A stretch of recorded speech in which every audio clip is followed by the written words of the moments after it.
The broader markets are not doing well. Let's get the heat map up on the screen and then the points contributor, and then get in Hiral to talk about what's happening at the broader end of the spectrum. So what's corrected? IT, large loser. HCL Tech, Infosys, TCS. You also have HDFC Bank. ICICI Bank has maybe recouped some of the losses, but still down about 1%. And I wonder if Reliance also features in that list of the top point contributors, even though it's down only 0.5%. But a lot of other heavyweights are cracking in trade today. HUL and Eternal from the consumption basket are down, and Eternal has actually given up all the gains from the morning. What's doing well? Hero MotoCorp, to an extent SBI Life and Titan, but few and far in between. Adani Enterprises, Asian Paints and Bajaj Finance are amongst the others. Just the points contributors before Hiral comes in and talks about what's happening. And Hiral, it's very interesting that the losers are actually weighing down very, very heavily, and almost all heavyweights are having some large gashes, save for Reliance, which is down 0.6%. ahead of the big day tomorrow for itself, but down for sure. Absolutely. And I think one more stock we should highlight over here is the Shriram Finance. The pressure has continued, and what's interesting is all the auto stocks which are doing well today, and the financer to these companies is under pressure. So it's a very divergent play that you're looking at. Shriram Finance, 3.5%. The biggest loser also in terms of Nifty 50. Broader markets, again, seeing good cuts in today's session. In fact, there is underperformance that's coming in on that spectrum as well. Near, we wouldn't say at the day's lowest levels, but cuts of around 0.9% is what you're seeing in terms of where mid-cap 150 goes. If you can pull up small cap 250 as well, the kind of cuts that are coming in on that front, 0.8% lower in terms of the small cap 250 index as well. If we can just have the sectoral heat map to see which are the sectors which are actually just holding up. It's only the consumer durable sector which is seeing gains of around 0.7%. Auto, which was one of the top gainers, has actually gone into the negative. What's losing out is real estate. That's the biggest loser today with cuts of 1.7. IT is under pressure. Defense continues to see that kind of profit booking. Between the banking pack as well, you have the private banking index, which is seeing higher cuts as compared to the PSU bank index. So that's with regards to what the sectoral picture is looking like. Let's look at the BSE 500 or even NSE 500, whichever we can pull that up. There you go. Vardhman Textiles. Now, this company becomes one of the biggest beneficiaries when it comes to, relaxation in cotton imports are concerned. And that's the reason why you're seeing that stock react with gains of 11% coming in there. Sundaram Fasteners, AstraZeneca, Kalyan Jewelers, VIP is another one, and this is on the back of the promoter sale and open offer that we're talking about. Good move there. CEAT is also seeing some good moves.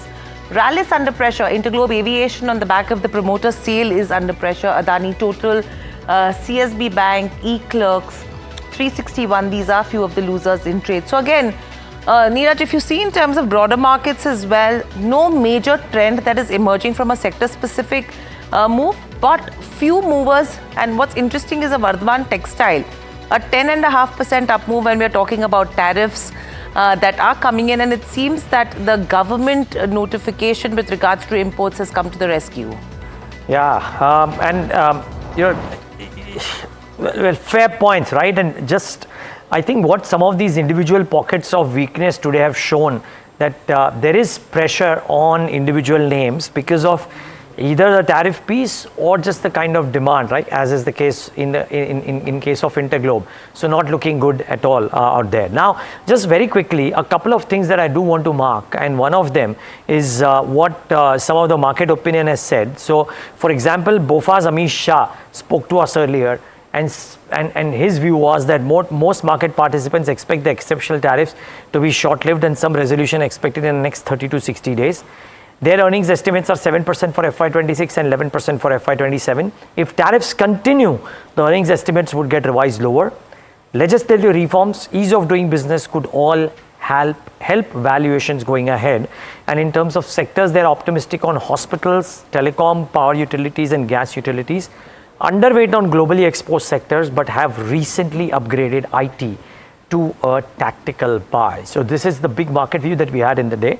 And of course, in other news, multiple managements that we spoke to, one of them, which sounded off a positive news flow or a positive voice, was RK Forging, saying that the overall demand in the US is down and hence demand is low. But they have not heard of any mentions of low RFQs for them as well as for the industry. Okay, so this is very important because they're saying that there is no lowering down of the requisitions of queries, etc., from any of the clients, which is actually a very big deal. Okay, let's get in Kush Bora in the conversation. He joins in right now, founder of kushbora.com. Kush, it has been down with a negative bias, if you will, but if people were hoping that some bit of DI buying could help the index close off the lows of the day, maybe it was evident midday. Somehow right now, it's not looking, I mean, it may not look bad, it may not look terrible, but it's not looking good either. Spot on, even spot on. First, a very good afternoon to you and to all the viewers. You know how they say markets can stay irrational longer than you can stay solvent. I think if we can tweak that to the current context, it'll be markets can remain oversold longer than your M2M runs out or your patience for that matter. And that's what is happening. I think what's happening now is patience is starting to wear thin for a lot of traders, a lot of investors. There was a rebound rally that was expected. I spoke of that about that on the Tuesday show, and it did come about during the day, but that's also been sold into. So the bigger worry is not the kind of levels that we are at currently. If a rebound does come in on the back of either some sort of good news or just a tactical rebound, a couple of 100 points of rebound will not surprise anyone at these levels. What's actually more concerning is the weakening structure on the Nifty, on the Bank Nifty, where previously 25,600 was the high. We could not take that out in the current up move. Now 25,150, 200 remains, a hurdle from a medium-term perspective. So this lower low kind of a formation is what is a bit of a worry. From a very near-term perspective, I will still maintain that view that don't look for short trades despite the kind of two back-to-back lower days that the markets have had. Intermittent rebound rallies or perhaps a couple of days of sustained rebound rallies are something that you should play for, not preemptive, but when the markets give you that hint, like we did today on Bank Nifty, for instance. So yes, the structure is weak. Don't go short. Look for rebound rallies. I think Nifty could test the recent low of 24,350. Before we see any kind of meaningful rebound, perhaps on the Bank Nifty as well. You could see 53,500, which was the recent low. Before seeing a meaningful rebound. Just a quick one more, which is the PCR on Bank Nifty was 0.5 for the last 2 days, including this morning. Because of the expiry and because of the rebound that we saw, that's been reset to 0.075 right now. So while still close to oversold territories, not a meaningful reset, and I think the downward bias still continues. So I would suggest stay out, wait out, look for rebound rallies, be it intraday or positional, but don't preempt them. Let the markets tell you that they are giving you that price action and then trade. I think so. Wait and watch is the strategy that Kush is recommending. Kush, what is the IT index telling you? Because last few sessions, the anticipation was that probably IT is making a comeback. In today's session, the pressure has started to build yet again. What are charts indicating, and would you recommend any buying at current levels in terms of stocks? Hi, Hiral. So I wasn't very constructive on IT, but levels were starting to appear where you could take a positional bet on IT, not a momentum play definitely, but a positional trade. Now, I don't know if I can call it a contra view.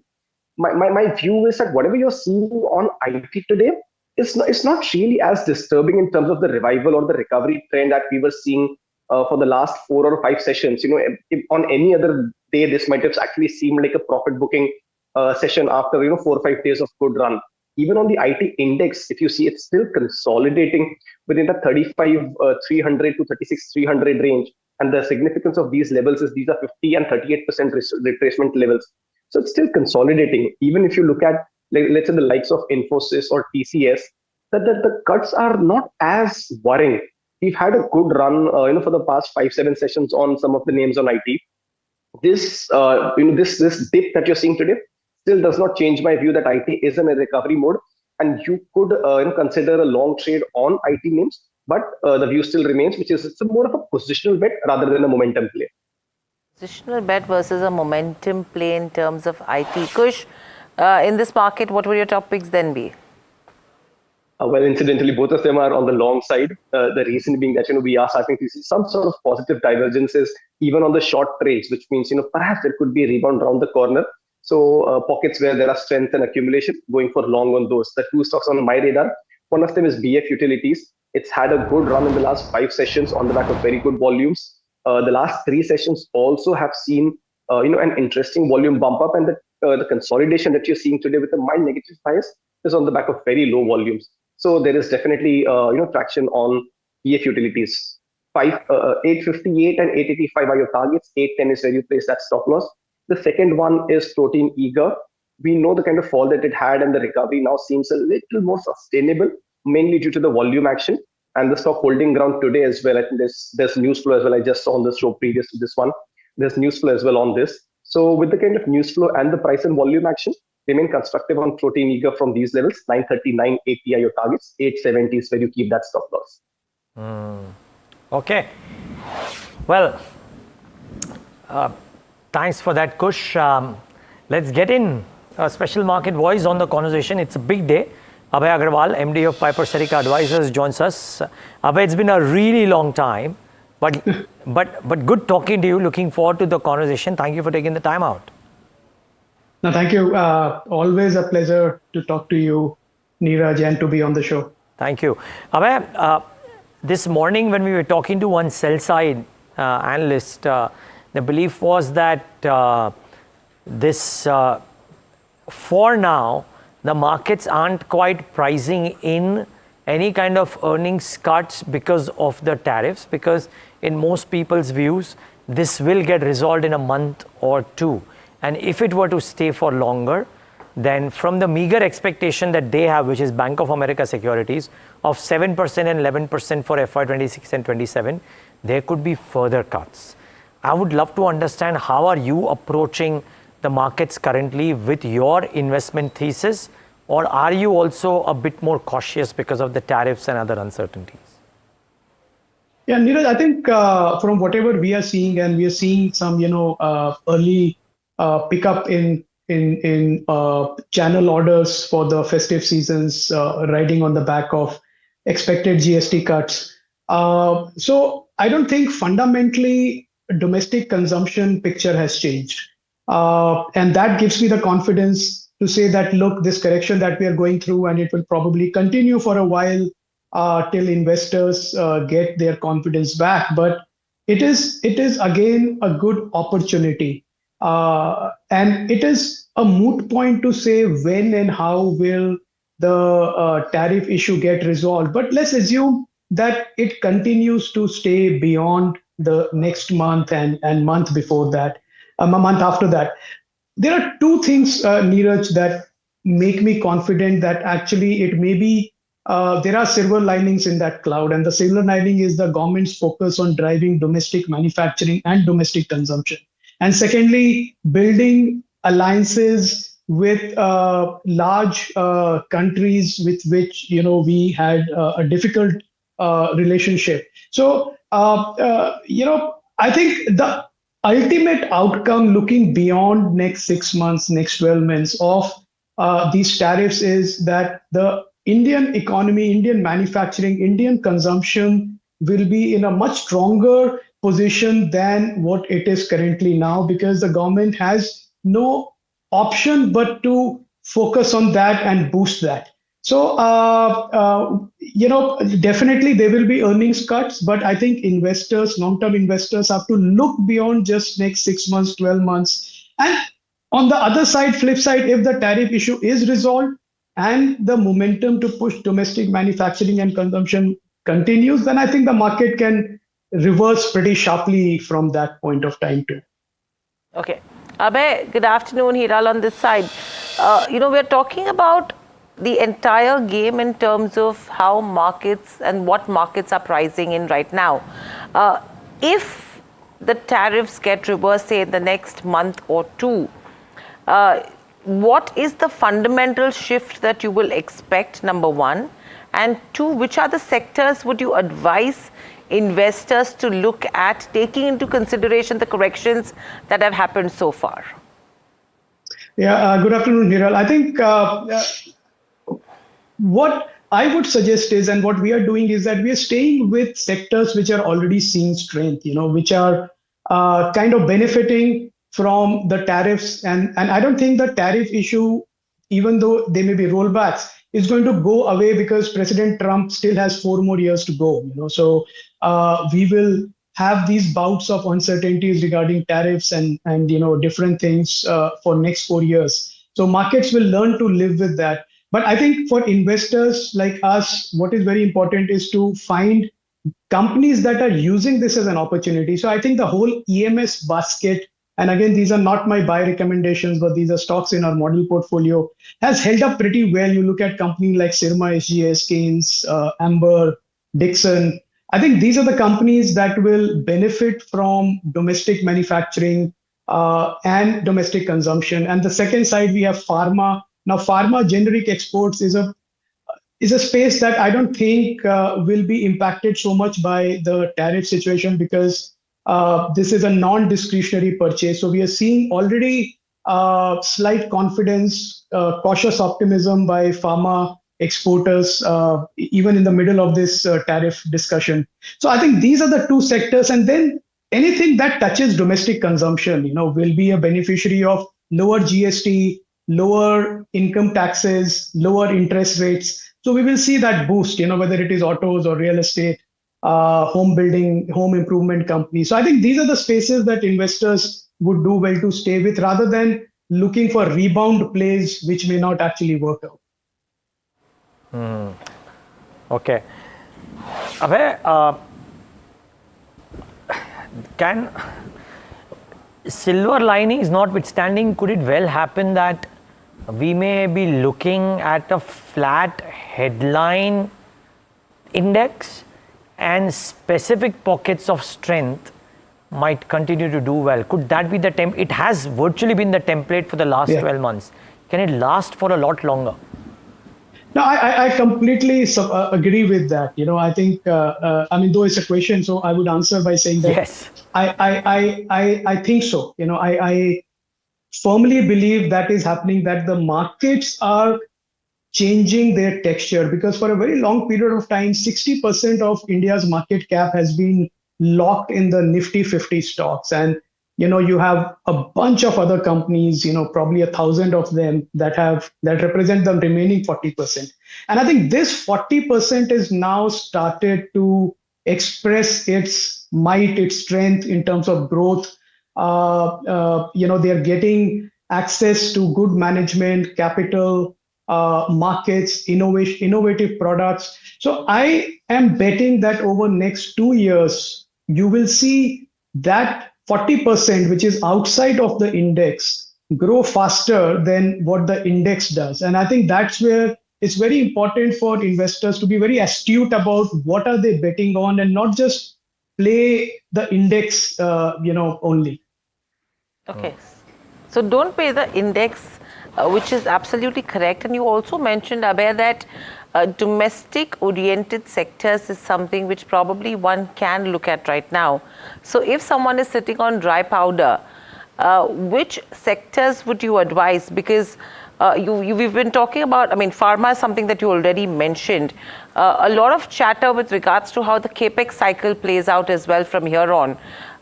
Would the cements or building materials, these be the sectors that you would look at? Yeah, definitely, Hiral, I would look at them, but I'll caution that some of these subsectors have their own demand and supply equation, which is adverse, which has been adverse for last 4 or 5 years that we have seen. So the capacity has been coming up much faster than demand comes up. And as a result, the pricing power is just not there. So even in building materials, we are seeing that there is kind of overcapacity, cement also, overcapacity for the time being. So my only worry is that though you will see nameplate growth in consumption volumes, the supply side will also grow, so the pricing power may not kick in. So I would stay away right now from cement and capital goods and building materials. But I think other than that, just looking at the whole auto basket, looking at banks that are seeing a price correction right now, looking at insurance companies, that will benefit from GST cuts as long as they retain the ITC with them. So I think there are enough other ways of playing this rather than through cement and building material. Abhay, just one small subset. It's a very micro one, and a lot of people would have exited it. But this whole gaming thing, what have you made of it? It's being challenged as well as we speak. It's a very small subset. Do you have a view here, or I can ask you something else, by the way? No, happy to. I mean, I'm a keen gamer, but I don't like paying for, or gambling. So I think a lot of this discussion about, whether something is by skill or by chance has been decisively ruled by the Supreme Court. So I don't think there is any point in anybody appealing that. So whatever is a game of chance is banned, and I think that's the way it will be for real money gaming companies. So I don't think there is anything there for investors, frankly, for some time at least. Okay. Abhay, such a pleasure getting your thoughts, getting those silver linings as well. Really, really appreciate. Thanks for your time this afternoon. Thank you, Neeraj. Thank you for having me. The pleasure was entirely ours. That's Piper Serica. We missed asking a bit about the private markets, actually. He's become a very large private markets investor. Maybe at some point of time we'll try and do that. What sectors are in vogue? But by the way, speaking of market opinion, right, as we hit that break, we'll leave you with more market opinion. This is coming in from Amish Shah of BofA Securities. We spoke to him earlier today, and here's his take on Indian markets with regards to earnings and tariff impact and everything else, actually. Listen in. Absolutely, tariffs is one of the factors that can drive sensitivity for markets, both in terms of earnings and valuations.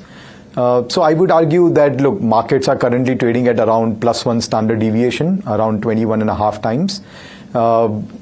50% tariff, currently nobody expects to continue. Most of the market participants believe that this is a matter of time. We would probably over time revert to 20 to 25% tariffs, and that's what markets are pricing in.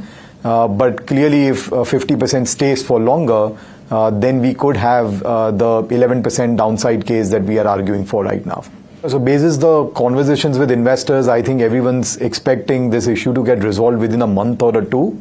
But anything beyond that, I think markets will start to price it in negatively. Amish, again, just trying to understand, because you look at numbers and timelines so closely.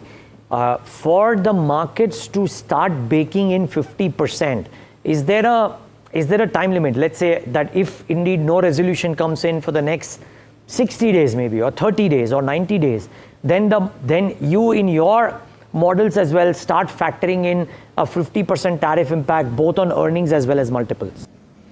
Positive directionally. So clearly, I think government is doing the right thing. Their policy, both in terms of fiscal as well as monetary, is to stimulate growth in this environment.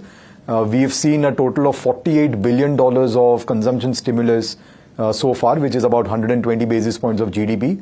If you think about it, the additional subsidies given out over the last 12 months, mostly by the state government, some from the center, is $24 billion. Over and above that $24 billion, you had $12 billion come in through the tax cuts, direct tax cuts that were announced in the budget of February. And then possibly our expectation is that there will be another $12 billion coming in the way of GST cuts. So $48 billion, it's about 120 basis points of GDP. Over and above that, there will be some savings in the form of lower EMIs from the lower rates that we spoke about, plus there will be more liquidity into the system. So there is about, all put together, about 150 to 170 basis points of stimulus, depending on which way you calculate it. And that's the right thing to do. There is a need to stimulate growth right now. Government is going all out and stimulating that growth. Coming back to markets and implications, however, we think that the markets have more than priced in that recovery, and we think that the recovery is likely to be shallow in comparison to the street expectations, and therefore arguably earnings cuts will continue.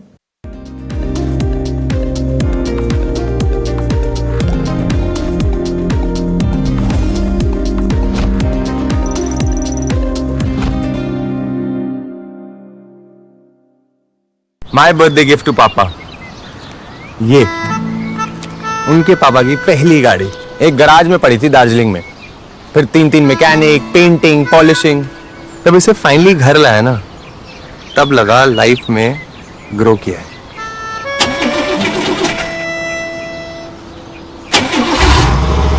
बुलाओ। SIP करो, invest करो, life में grow करो। प्रतिभूति बाजार में निवेश बाजार जोखिमों के अधीन है। निवेश करने से पहले सभी संबंधित दस्तावेजों को ध्यान से पढ़ें। Tech has changed.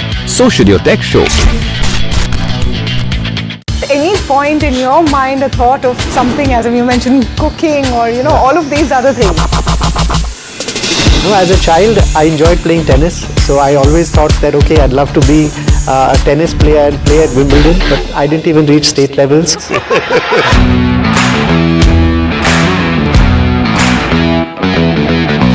Biggest advantage and one biggest disadvantage of being in the position that you are as the next generation of a legacy business? I think the biggest advantage is long-term thinking. A negative, sometimes the perception of family businesses from the outside can be one where it lacks professionalism. The next generation in a family business is the most important generation for the future of that business.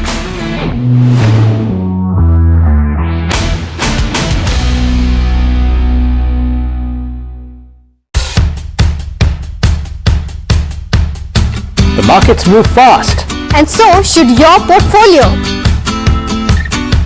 Expert insights, real-time stock picks. Do I buy Ola? Should I hold CDSL for the long term? Buy, sell or hold. The answers you need, straight from the experts. Callers from India and across the world. Connect live, ask, decide and invest wisely. Your portfolio, your future. Ask Profit.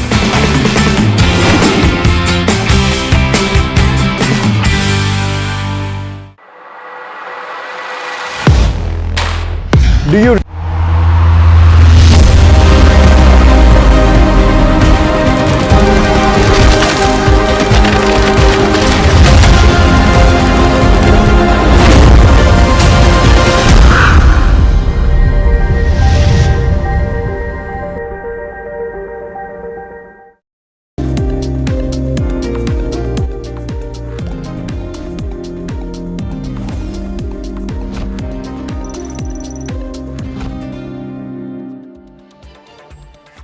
Welcome back. You're watching India Market Close, and clearly if you see in terms of the pressure as well, not that deep, but it is still there. But let's now get across to our segment, Heard on Street with Somit Sarkar, that all of us have been waiting for. Somit, what's the chatter from the dealing room? What have you found today? Because there was one bit that you already told us in terms of Indigo, what has happened so far. So what are you picking up? So I'll start off with granules first, but what dealers are indicating here is that there are some buy flows that they are seeing at institutional levels, at lower levels for granules. And also do remember that for Granules India, the stock will be coming out of FNO. This is the last series, so there are some buy flows that we are seeing for granules. For Indigo, the thing was, firstly, the deal size was around 800 million, which got reduced to 500 million. Now, some dealers are also indicating that a lot of institutional investors were quite disappointed given the fact that Rakesh Gangwal had come with this deal before, much before the anticipated time. So last deal happened in May, and then there was a lock-in period of 150 days. But just after 3 months, he has come in again with this block. So some part of the street was disappointed on that front as well, and hence the demand was quite weak, and hence they had to reduce the overall block size from 800 million to 500 million. Only 40% of this block was sought by long-only fund is what dealers are indicating. For Hexaware Tech, dealers are indicating that there could be a potential block deal on this counter as well. A private equity investor might look to exit from Hexaware, so keep an eye out for that counter. For Gem Aromatic, the company got recently listed. In fact, it got listed on Tuesday, I believe. There are some buy flows seen on large HNI desk for this counter at lower levels that we are picking up. So it's an interesting counter is what dealers are indicating. For Coal India, buy flows again seen on large HNI desk here. Now, the logic here that dealers are indicating is that for the August month, they're expecting an uptick in coal volume. They're expecting around 7 to 8% uptick when it comes to coal data, which also means that the volume degrowth that we have been seeing for Coal India will come to an end, and also e-auction prices are reviving. So both these are basically the reasons why Coal India is seeing buy flows at current levels at this moment. Sumit, the other question is on Interglobe itself, right? That they are they've gotten most things right of late. Market share, plane deliveries, the combination of planes, crude prices in favor. Is it only the timing of the sale that is a worry, or is there something else that could worry the street? But otherwise, you'd have thought that a block like this would get absorbed. Well, it's just the timing that has been worried. That is the main worry here, because even after this block deal, it's not a complete exit. There's still some stake that is remaining, and time and again, such a large chunk coming in creates some kind of overhang for a stock like Indigo. And at this moment, even if you look at, obviously Indigo is a great company and they have been doing well, in fact very good when it comes to the aviation sector. But for the overall sector this time, that is the Q2, has been quite weak. July data is weak, August data is what I've seen for the first 20 so far. The trend is on a downward, is still a declining trend, what we are seeing. So overall on a YY basis, again, the numbers are expected to be a bit on the lower side. So 2 quarters back to back where we are seeing a decline in the numbers.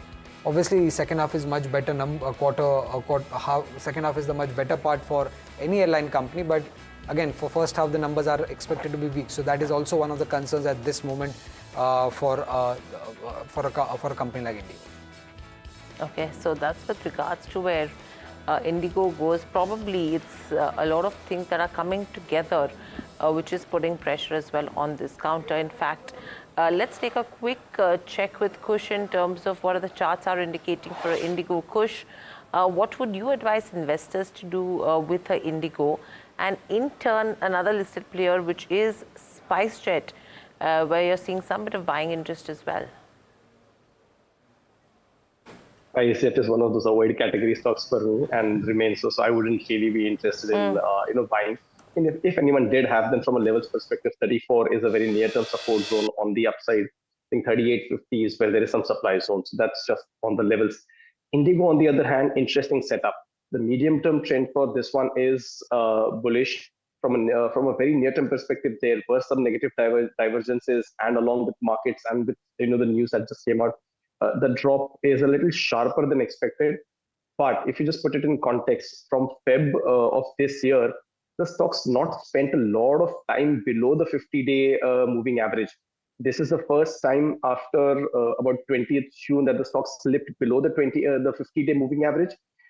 Given the kind of medium-term trend and the recent past of recovering from the 50-day moving average levels, I think it's a good idea to accumulate Indigo at these levels. It might not be a momentum play where you would see a quick reversal, but I think this is a good time where you want to start accumulating Indigo. On the downside, 55.50 is where you keep a positional stop, and again on the way up, I think 6,000 is the first level, and once that is taken on, the recent swing high of 62.50 do become your targets.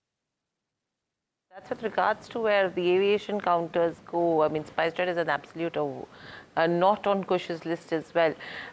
In fact, let's head across to what the Adani Group has posted, and it's a landmark performance in the first quarter of FY26, with group EBITDA exceeding 90,000 crore rupees for the first time. Now, this record is powered by strong growth across the incubating businesses like airports, robust performance from green energy and energy solutions as well. And you're talking about the port business. Somit is here to give us more. Somit, what are you picking up? Well, a strong set of numbers reported by all the Adani Group companies in the first quarter of FY26. In fact, if you look at the combined EBITDA of all the listed Adani Group companies, it has crossed 90,000 mark for the very first time. And this has been purely aided by the incubating business, that is the airport business, which comes under Adani Enterprises. Apart from that, other strong performers include Adani Green Energy, Adani Energy Solution, and Adani Ports. In fact, Adani Ports, Adani Green, Adani Energy Solution, and Ambuja have continued to report double-digit EBITDA growth even in the first quarter of FY26. Now, if you look at the planned capital expenditure, that remains at around 1.5 to 1.6 lakh crore. And if you look at the EBITDA breakup right now here, for Adani Enterprises, the number stood at close to 16,500, which is a contribution of around 19% to the entire group. Adani Green at 12% Adani Energy at 9%, Adani Power's contribution has increased to 26. The number stands at close to 23,430. Adani Total Gas contribution remains lower at around 1%. Adani Ports contribution stands at 23%, and Adani cementation contribution stands at around 10 odd percent, and the number stands at close to 9,249. Now the most important part coming in for the Adani Group is the lower debt cost. The cost of debt in FY25 has come down to 7.9% as against 9% that we had seen in FY24 and 10.3% that we had seen in FY19. Also, the leverage ratio has come down to around 2.6%, and the liquidity remains very high. In fact, combined Adani Group companies hold a cash of close to 53,843 crore rupees. Now, if you look at the credit metrics, in fact, that has also been improving. In April 2022, around 25,400 crore of debt, that is 48% of the total debt, was rated AA minus and above. Now this number stands at around 95,700 crore rupees, which is nearly 89% of the entire debt of Adani Group companies, which stand above AA minus rating. So that's a positive thing coming in. Also on the return ratio side, the return on asset for Adani Group companies is best among the infra players. FY25 ROS stood at close to 16.5%, and the gross asset data that stood at close to 6.1 lakh crore rupees, aided by higher cash flows in the company. Now, if you look at the company-wise performance for Adani Enterprises, the incubated businesses of high growth part, they have successfully commissioned India's first off-grid 5 megawatt green hydrogen pilot plant, and nearly 7 out of the 8 under construction projects are more than 70% complete in Adani Enterprises. For Adani Green Energy, operational capacity increased by around 45% on a YY basis to close to 15,816 megawatt. They have added around 3,763 megawatt of solar energy, 585 megawatt of wind power plants, and 534 megawatt of hybrid power plants in the first quarter. For Adani Energy Solution, under construction total order book stands at close to 59,300 crore rupees, and they have also secured one new transmission project in the first quarter. For Adani Ports, the overall volume growth increased by around 11% on a YOY basis to close to 121 million metric tons in the first quarter. And lastly, when it comes to the cement company, that is Adani Cement Ambuja, the present cement capacity stands at close to 105 million tons per annum, and they aim to increase this capacity by the end of this financial year to around 110, and they are well planned and on track to achieve this guidance that the company had given earlier. All right, thank you so much for getting us a quick update in terms of the first quarter of FY26 in terms of the Adani Group companies. Just a quick disclaimer, NDTV is a subsidiary of EMG Media Networks Limited, which is also Adani Group company. But moving on, let me also get in Aditya Shah of Hercules Advisors. Aditya, welcome to the show, and always a pleasure to speak to you at NDTV Profit. The way the markets are panning out right now, we're talking about some bit of an impact with regards to where tariffs go, though GST would come in as a bonanza as well. You have the festive season, which has already started, which will probably go on for the next 10 days, and then you have Shraddh. If you have to tie all of this together, how are you reading the markets right now, and what would you advise investors to do? Good afternoon. Near term, the market looks a little bit difficult. As I said, the tariffs are coming in, and the GST cut, which I think would come only on September 22, would then mean that near term the demand gets cannibalized, and the demand will only come back by the September of 22 when GST cuts happen. So near term looks really very difficult in terms of business earnings per se. However, longer term, the market will continue to do really well. Companies will continue to do really well. India is a resilient economy, and it is a matter of time before we come to a conclusion on tariffs per se. Can be 2 months, 3 months, 5 months, 6 months. Nobody knows that. However, over a longer period of time, this tariff problem will get solved. So if there's a good correction in the market, it's a good opportunity for anyone who missed out in the market. We are anyways bullish on the market. Just that near term, there are some problems, there are some challenges. But as time goes on, it will get solved. How long, rather, in this period, Aditya, if indeed the market stays sideways, I'm guessing money would be made via betting on specific pockets, right? So, and pockets that, for example, you've liked, chemicals, you liked a few chemical names, but that'll be in the eye of the storm because US exports will be a problem, right? So what do you look for? Do you look for domestic focused sectors, and if so, what themes, what stocks within that bucket? If these tariffs continue to move on, there will be a hit in the earnings of all US focused companies. That is for sure. No one would be left, even though Trump has exempted a lot of companies from the tariffs, like the mobile phones, and a lot of other things. However, blanket, there will be a hit on the earnings. So I would be interested, let's say a company like DV's Labs, although pharma tariffs are exempted right now, if there is a de-rating on the stock, I am with my both arms wanting to invest in that company even more. Even though that's a portfolio stock, I will invest more in that company. So from my perspective, I would like to go contra wherever earnings get hit because of their export orientation towards the US are the prime candidates where I will look at it. On the other hand, if you want to be really very safe, then as all mutual fund managers really do, they go defensive and they go to the domestic consumption story, where FMCG stock, which are very very highly valued, are the ones which are really very defensive. But from in my opinion, if you are a long term investor, it's a great opportunity to invest in US based companies.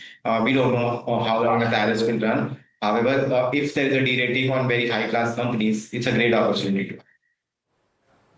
Okay, so great opportunity in few of the names that Aditya has mentioned. But let's shift focus to the Agarwal twins right now. That's how I would call them. Dr. Agarwal Eye Hospital, which will now be merged with its healthcare hospital. Healthcare is down 5.5%, but the smaller one is seeing larger cuts right now. Let's head across to Varsha to understand what is the reason behind this merger and to what is creating this kind of pressure. Over to you, Varsha. Well, thank you so much for that. If I were to talk about the volume data, the volume for Dr. Agarwal Eye Hospital is trading at around 9.4x of its 30-day average, while for the other one, that is Dr. Agarwal Healthcare, is trading at almost 1.2x of its 30-day average. Now, the reason behind this merger is just to simplify the corporate structure, and this will be completed by Q2 FY26. And the merger is EPS accretive from FY27 itself.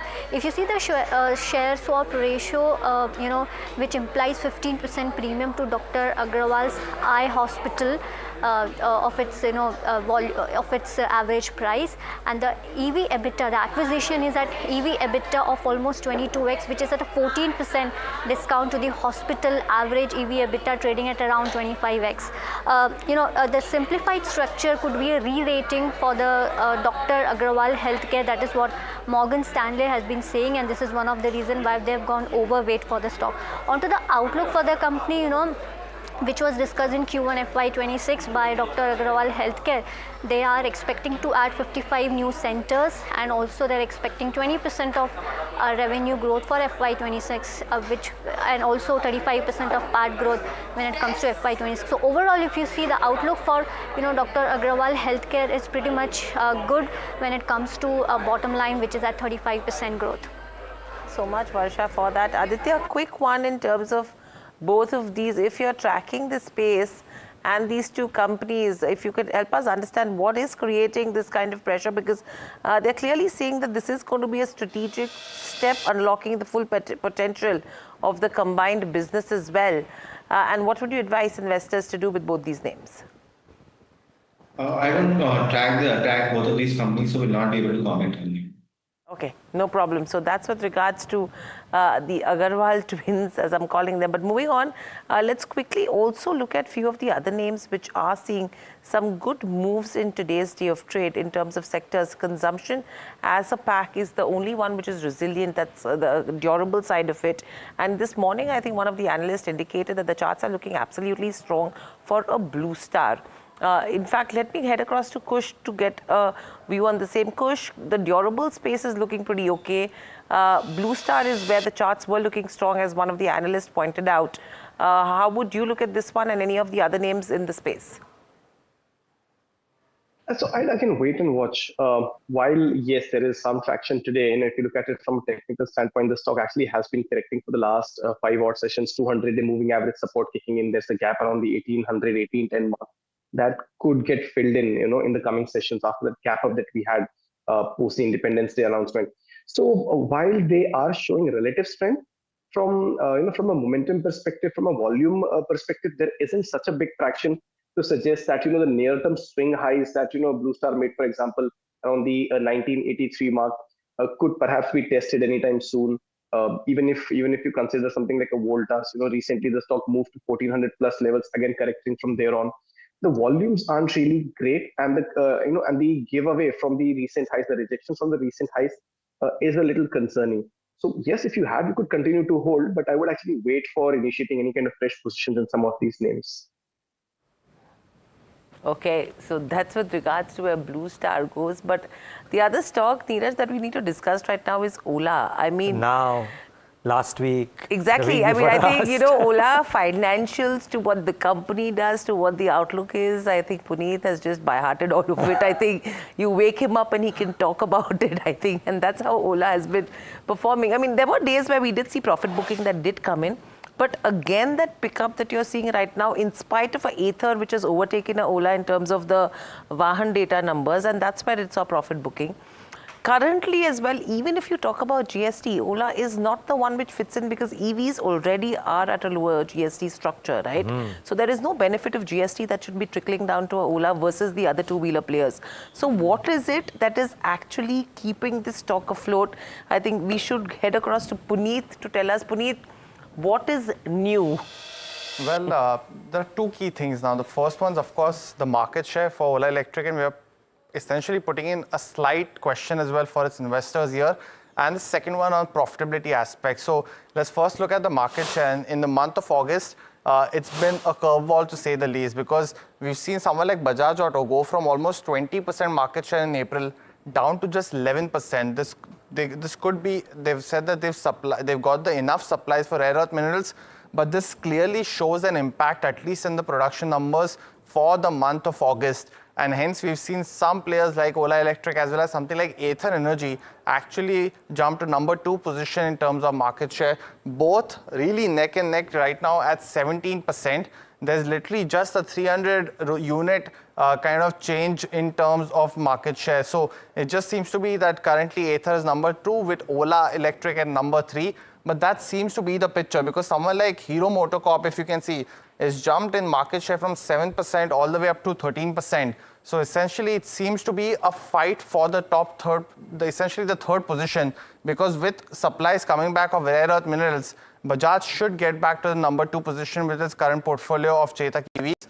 And hence, the fight to be in the top 3 positions will be very, very key for someone like Ola Electric as well as Ather Energy. It's important to note, Ather is expanding in North India. States like Gujarat, Maharashtra, where there is 0 stores of Ather right now, have started to see some 1 or 2 stores prop up. And with the Rista, we're now seeing that gap being narrowed effectively in this particular time frame. So it seems to be that you have to have it in mindful that while the stock price is doing well, the market share of Ola Electric has slipped from 50% to roughly just 17% now as well. Let's now look at the other aspect, the profitability part. FY26 exit target for gross margins for Ola Electric is 35 to 40%. This includes the PLI benefit. For quarter 1, they did about 25.6%. So they need a 1,000-point leg up in the next 3 quarters to reach that target of FY26 with 35% gross margin. Once achieved, it's a very ambitious target. But if they can do that, it'll be one of the key and the major feats that they've done since its listing as well. The other one is on revenue targets. They mentioned specifically that they are looking roughly 4,200 to 4,700 crores in terms of revenue. And finally, EBITDA margin break even for its automotive vertical is what they've said. Secure PLI benefits, of course, for its Gen 3 scooters, and that will help the gross margins. But profitability is expected to get a boost because of this in quarter 2. Finally, in terms of FY26 outlook, quick numbers, they mentioned that they'll sell roughly about 3.2 to 3.7 lakh scooters. Till now, they've done about 80 to 90,000 till now. So it's still some time away. Last year, they did about 3.44 lakhs. So even if they meet the lower end of the guidance, it'll actually be a fall in sales compared to FY25. Revenue target, as I mentioned, and the break even will be something to watch out for. They will be doing that with cell integration in the motorbikes as well as the Gen 3. But that's the overall picture. Valuations not cheap by any means because it's not profitable right now, 4 times EV to sales and similar to the other players. But that's on Ola Electric. It's definitely charging up its investors' portfolio right now. If that continues, that'll be something to watch out for. Is it done? I think is the question. Puneet, thanks so much. It's certainly charging up investors' portfolio, at least people, or helping people who had bought at higher prices recoup some of those losses as well if they aren't gotten out. But Kush, the rally has been fairly stupendous in the last 3 weeks, right? Is it looking toppish in any fashion whatsoever, or with the limited charts that you may have? And mind you, this came after, I think, Tamanna put out that show on the channel about, the gigafactory visit and everything. I think from there, I think things turned a little constructive, at least on the charts where the price and volume action were very interesting. To be very honest, from a purely technical standpoint, it does not look overstretched. The run could be staggering in the last 8-10 odd sessions where it moved from 40 to about 55 now. But despite that, it's not a bad idea to take some money home. I think on the channel also, we discussed an entry point around 45 levels, where we said 51 and about 58 are the levels for which you can hold. You've made a neat return if you entered at around those levels. So if you did, then I think it's a good idea to book some profits and hold the rest for levels of 60 and higher, but with a trailing stop loss. Okay. Well, we getting some news flow on which I would want the comments of our guests. Government sources tell us, right, that the tariff impact will likely be for the short term, will impact trade. Some sectors would see losses like gems and jewelry, etc. But supply chains will recalibrate, and industries of the opinion that deal should happen in the best interest of the country. And I think on this, there can be no doubts that this is what almost every entrepreneur would be saying. Actually, instead of me trying to read out these things, let's get in the man who's broken this story, my colleague Rishabh Johnson, with all of these details. Rishabh, just lay it out for us. Is this government sources that we're getting this information from, and what is the complete story? Right, these are official sources from within the government, and what we're picking up is that there is some sort of impact that will be seen, but it is currently what the projection is that it will remain in the short term. It will be limited to a few labor-intensive sectors.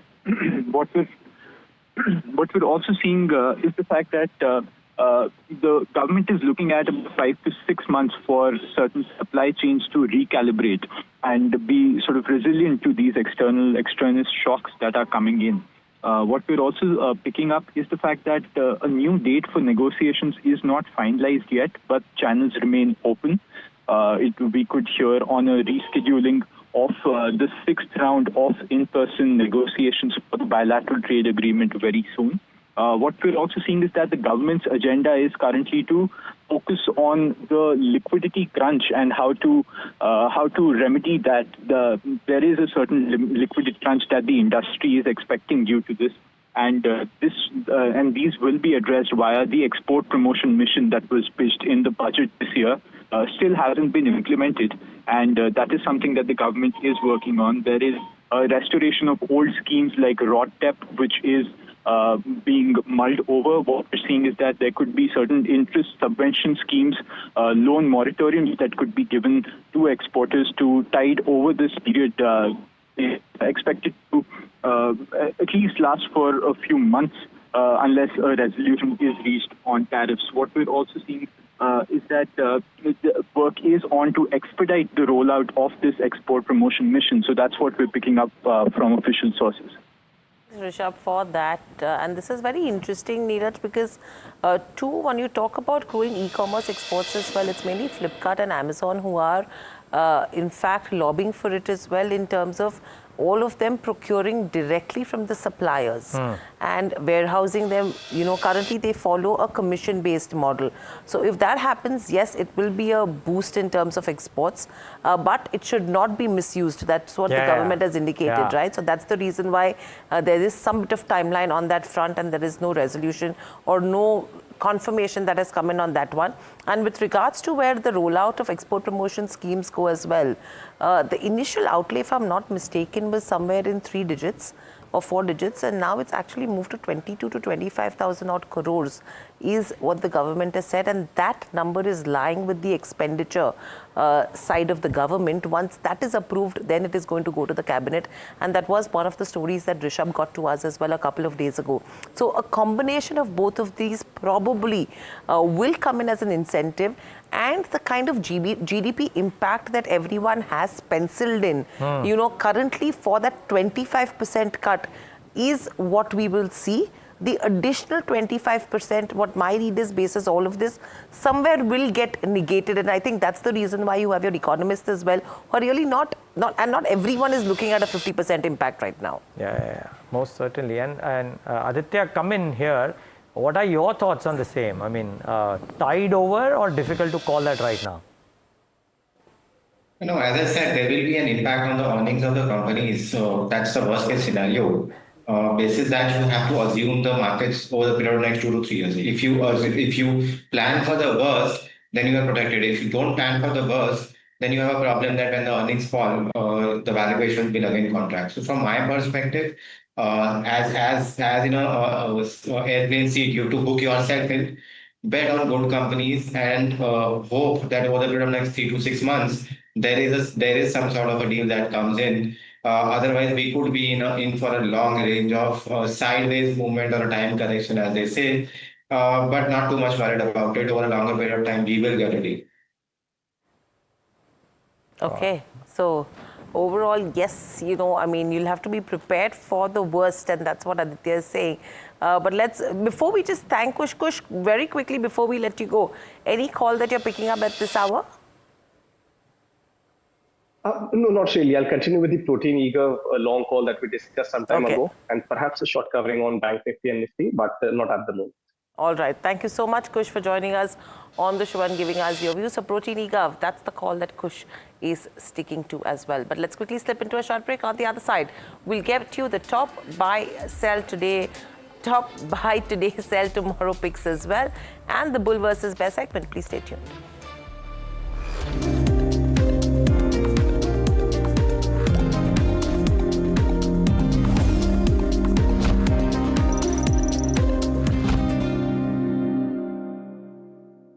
Tech has changed. So should your tech show.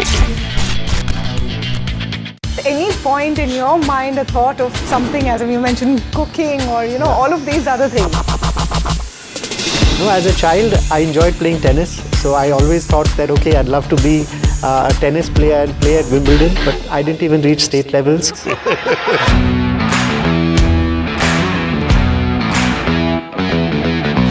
Biggest advantage and one biggest disadvantage of being in the position that you are as the next generation of a legacy business? I think the biggest advantage is long-term thinking. A negative, sometimes the perception of family businesses from the outside can be one where it lacks professionalism. The next generation in a family business is the most important generation for the future of that business.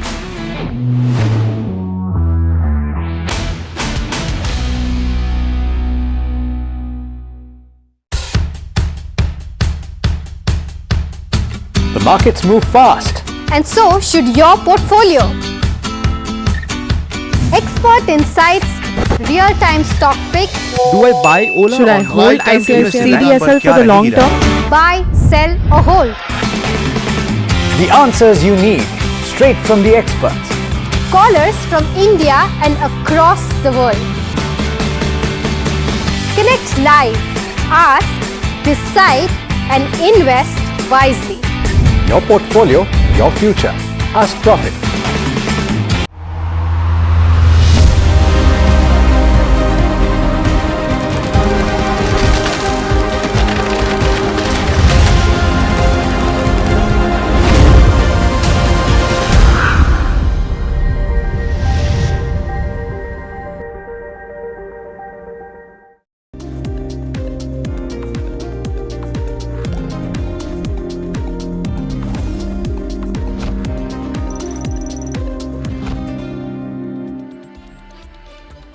Back with India Market Close right here on NDTV Profit. Time now to get you the bull versus bear case on one of the key movers of the day. Now you look at the stock right now and it will feel like, hey, it isn't. But the intraday moves have been quite stupendous the last 1 month. The moves have been pretty stupendous. Yes, Hero MotoCorp is what I'm talking about. Puneet is here with the bull versus the bear argument. I really want to know the bull argument at these valuations, Puneet. Well, definitely it is one of the key beneficiaries of the GST rate cut from 28 to 18%, and that's definitely the first bull case. 80% of Hero's motorcycles and sales largely come from the entry-level Splendor amongst other models, so it's definitely a key beneficiary. Estimates from companies, brokerages like Nomura do estimate 7 to 8% reduction in the price of vehicles in the entry-level cycle, and Hero will be one of the key beneficiaries. But historically, since FY23, it has had the lowest growth in terms of motorcycle sales compared to its other three listed players, which is Eicher, TVS and Bajaj. So in FY25 as well, it was just a 4.9% growth, and it is a big base of over 58 lakh vehicles that they sold. But essentially, it has been the slowest, and hence we've seen a valuation differential, to say the least, of Hero versus the others. And we'll get to that in just a bit. But the second bull and bear case essentially is about a brokerage note that came in today as well. Jefferies upgraded it today to a hold rating from an underperform. Target price is now 5,200 versus 3,800 earlier. So it's a huge jump up from the previous price. They've also said that they are maintaining a positive view on the company going forward, with it being the biggest beneficiary of the GST rate cut, but continue to hold something like a TVS Motors as the company in the two-wheelers place as the top pick. They are seeing over 28% CAGR in terms of EPS growth between FY25 and FY28, and hence, while the argument for Hero MotoCorp with this new GST rate cut news is positive, they are maintaining TVS as the top pick. When you look at the third bull and bear case for Hero MotoCorp, the new launches have been addressing the concerns. They've launched a new Glamour in the 125cc space. They've also had the Vida VX2 in the EV space, and looking at new scooter launches like the Destiny as well. So all these new launches will catapult it to maintain its overall market share of 35% across categories. It has been under pressure, to say the least, but between 30 and 35 is what the company has been operating in. But the new entry-level segment, essentially of 125cc, has been dominated by two key players of Honda as well as Bajaj. Honda has the Shine, Bajaj has the Pulsar, so they do contribute 75% of the total market, with TVS as well as Hero, in the lower end of that space. With commuters moving up now, they will have to plug in that gap, and they are trying to as well. Finally, in terms of valuations, 19 times price to earnings for FY27. We are calling it favorable because on a relative basis as well, it is almost 30% yet cheaper compared to its nearest players. Bajaj on a FY27 basis is at 23 times. TVS is over 28 times price to earnings. So definitely, despite this 18 to 19% up move in the last month, there still could be some more positives here. But the new ABS announcement that has come in January 2026, that will increase the prices. So you might get some benefit from the GST rate cut of 7 to 8,000, but the ABS will add roughly 3 to 4,000 in terms of cost. So that's the bull and bear segment essentially on Hero MotoCorp. Lot more positives, and staying true to its name for now. Staying true to its name for now. Okay, that's a nice way to do it. Thanks a lot for that, Puneet. And I wonder if there is a case from a trade perspective here. And Rajesh Palvia of Axis is with us. Rajesh, thanks so much for joining in. We were looking at a very simplistic RSI levels this morning, and it seemed like the auto index seemed overbought. In light of that, some of these two-wheeler companies started off really well but have cooled off. What's the trade that one can envisage in a Hero, or if not a Hero, some of the other two-wheeler companies? Good afternoon. So we have seen a very strong rally in most of the auto stocks in last couple of weeks, and be it two-wheeler, be it four-wheeler. But again, in two-wheeler space, Bajaj Auto, Hero Motor, both have done well. Looking at the structure for Hero Motor, yes, some profit taking is happening at high level, but still, if we analyze on the medium term to long term perspective, still there is a potential to continue furthermore upside, as weekly, monthly charts are clearly showing sign of strength, and we believe that even if you get any minor decline in this volatile market, Maybe around 5,000 would be the again entry level for Hero Motor at this juncture. Around those level one can buy and accumulate. On the downside, 4,900 is the key level to watch for till stock is holding above 4,900. I think trend is likely to exhibit on the bullish side. Once stock crosses above 5250, then next trajectory on the higher side would be around 5,400 to 5,500. So we are holding bullish view on Hero Motor, as well as Bajaj Auto is also looking attractive. We have witnessed, after a consolidation of 4-5 months, now stock managed to give breakout on the near term chart. So here also we are holding bullish view till stock is trading above 8450 level. I think if it's continues to trade above these level, possible upward momentum towards 9,000 to 9,200 we could see on the short term to medium term perspective. So Bajaj Auto is also looking strong on the near term to short term. What about your ideas for the afternoon, Rajesh? So first is from chemical basket, that is Sudarshan Chemical. After a consolidation of almost 15 trading session, now stock managed to give breakout of this consolidation range. If we analyze the overall structure, stock is continuously making higher top, higher bottom formation. Stock is trading almost near to its all-time high trajectory. And the way stock is showing outperformance, I think this stock has potential to continue furthermore upside. Possible target towards 1540 for trading point of view. Down the downside, 1480 needs to keep as a stop loss. Another stock that is on the short side, which is showing a sign of weakness. So CDSL is looking weak. Now stock has broken its previous swing low, which was made in August itself. So on the breakdown of almost all near-term, short-term moving averages, we believe that furthermore weakness we could see in CDSL. So one can go short in September future of CDSL for downside target of 1420. On the higher side, 1485 needs to keep as a stop loss. Okay. Well, some more news flow. By the way, Chinese President Xi Jinping has written a letter to President Murmu on improving ties with India. The letter was sent as the US is threatening China with high tariffs in March as well. The letter expressed concern about the US deals that could harm China's interests. Xi Jinping names provincial official who would steer talks with India. The letter was sent to PM Modi in June as well. And well, the Indian government has started working on improving these relationships with China, and India and China have accelerated a number of things, including the settlement of border disputes. China has called the warming of relationships as the dragon-elephant tango.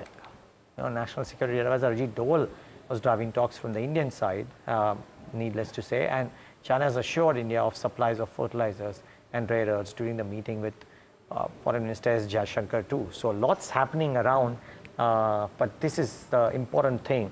And remember, as the SCO is on, I think the next 2 or 3 days or 4 days become really, really important. NDTV's Aditya Raj call happens to be there, and of course we'll get you details from there too.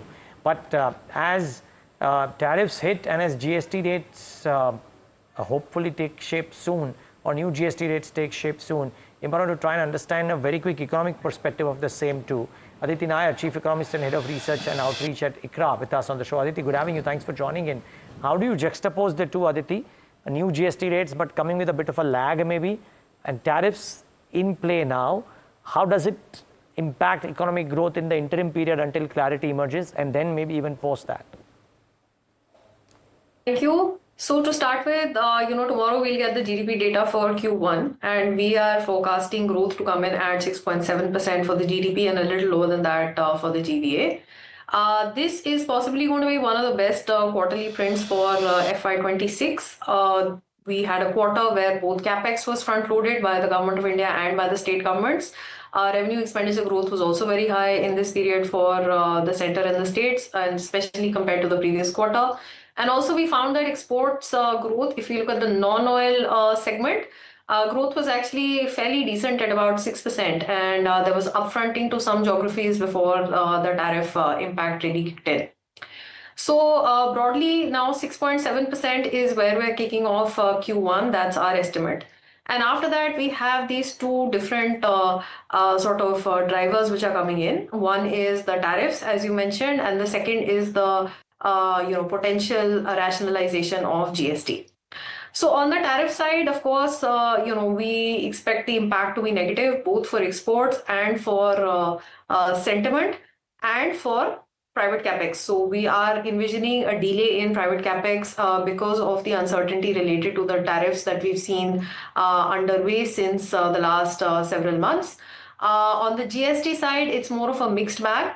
Our sense is that discretionary purchases are likely to be deferred in the second half of Q2 until the actual rationalization happens, which is, the target seems to be Diwali, which may turn out to be a little challenging. Let's see if all the states can come on board by then.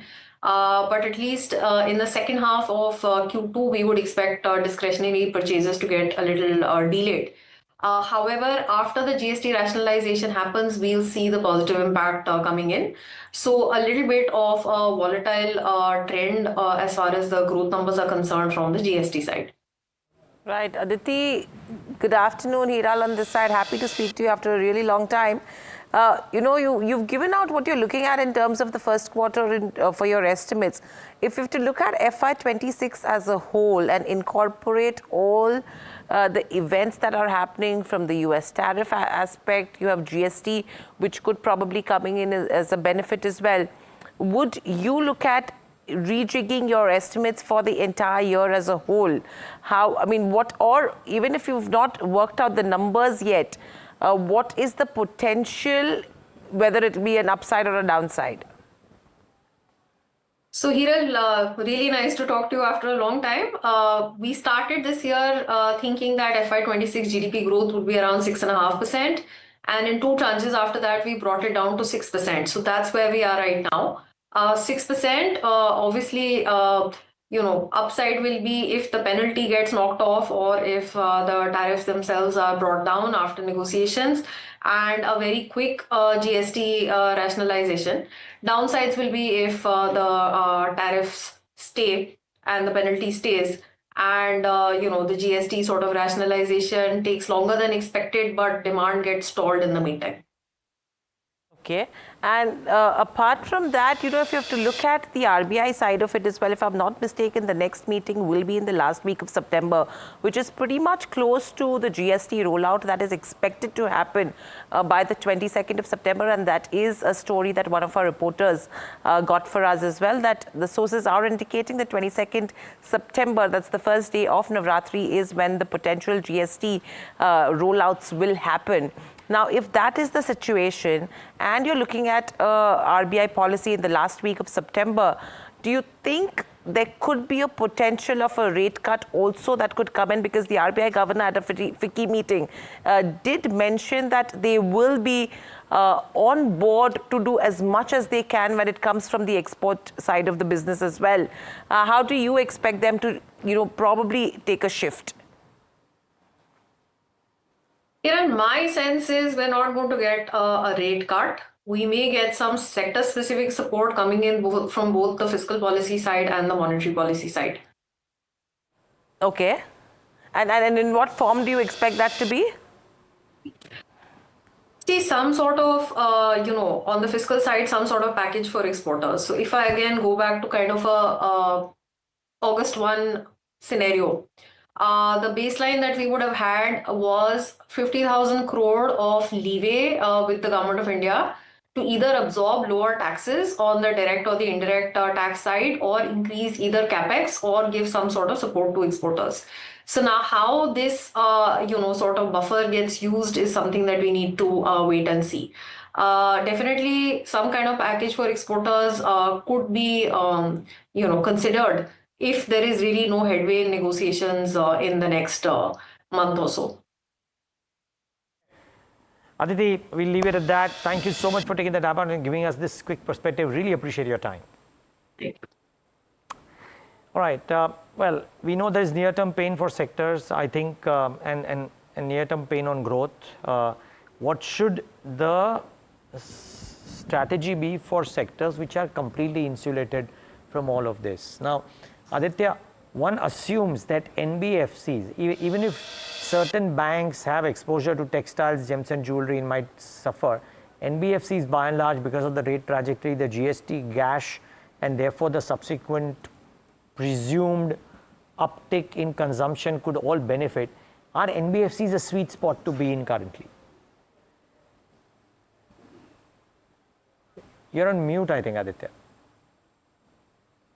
Definitely, the NBFCs are in a sweet spot, not particularly because of any of these issues, but simply because as the rate cuts come in, they are the biggest beneficiaries of those rate cuts per se. So from my perspective, most of these NBFCs will continue to do well as the asset quality cycle continues to ease over the period of next 2 to 3 years. That's where the real opportunities, particularly within the NBFC space, microfinance side of it, where a lot of these NBFCs have taken a lot of beating, is something that you can look at. For example, on a smaller bank like a Ujjivan Small Finance Bank or an Arman Financial, those are some stocks that you really do be very interesting. If you want to go to the dependable, then you can go towards Bajaj Finance. Bajaj Finance will continue to do extremely well. However, my preference also continues to remain towards bank. Banks will also continue to do extremely well, even though they have exposure to the sectors which have high tariffs. But as the credit cycle continues to pick up, banks will also be the biggest beneficiaries of it. So on financials, positive on both banks and NBFCs. Okay.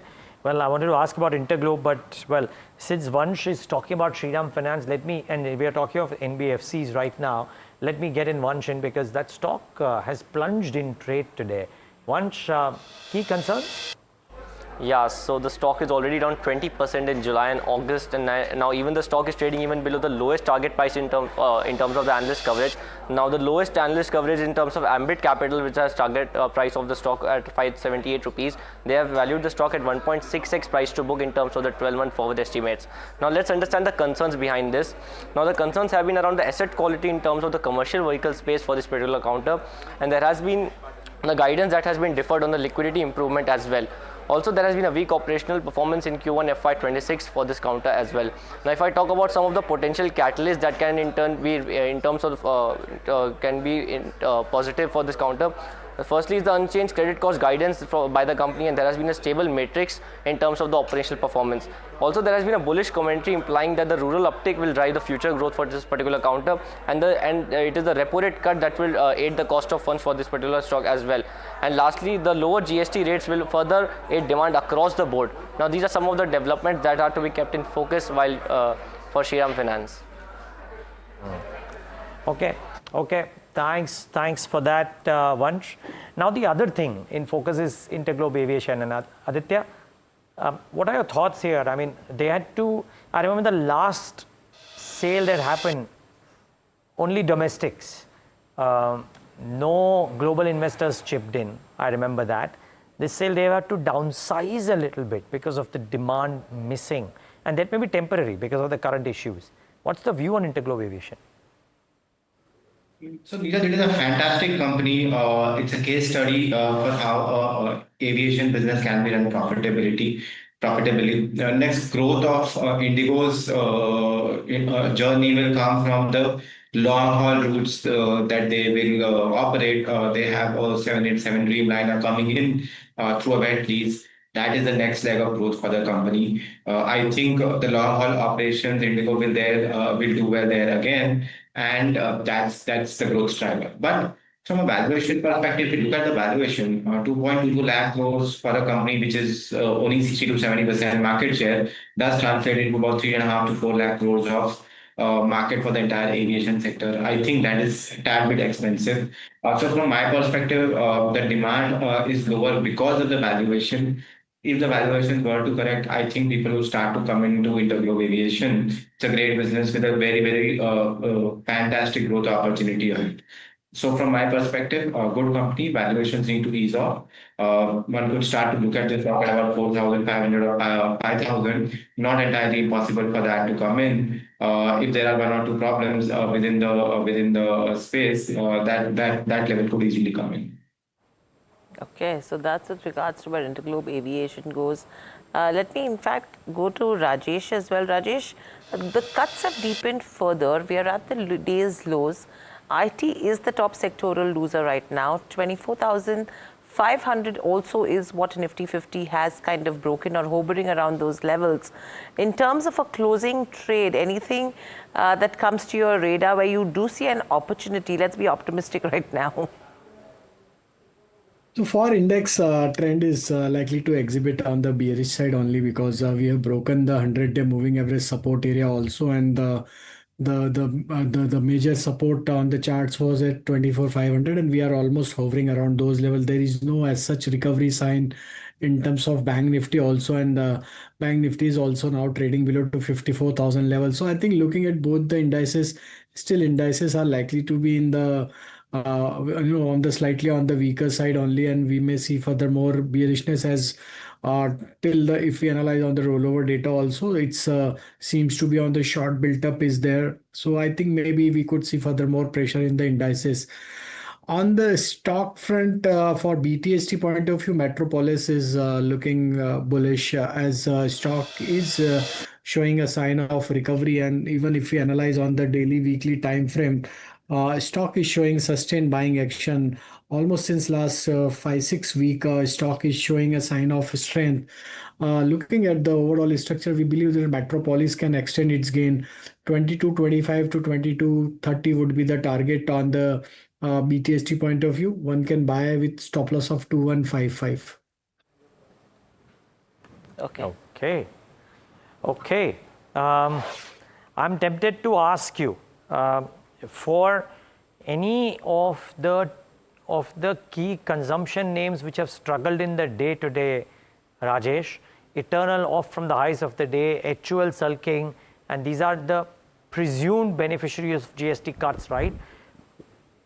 What do the charts indicate?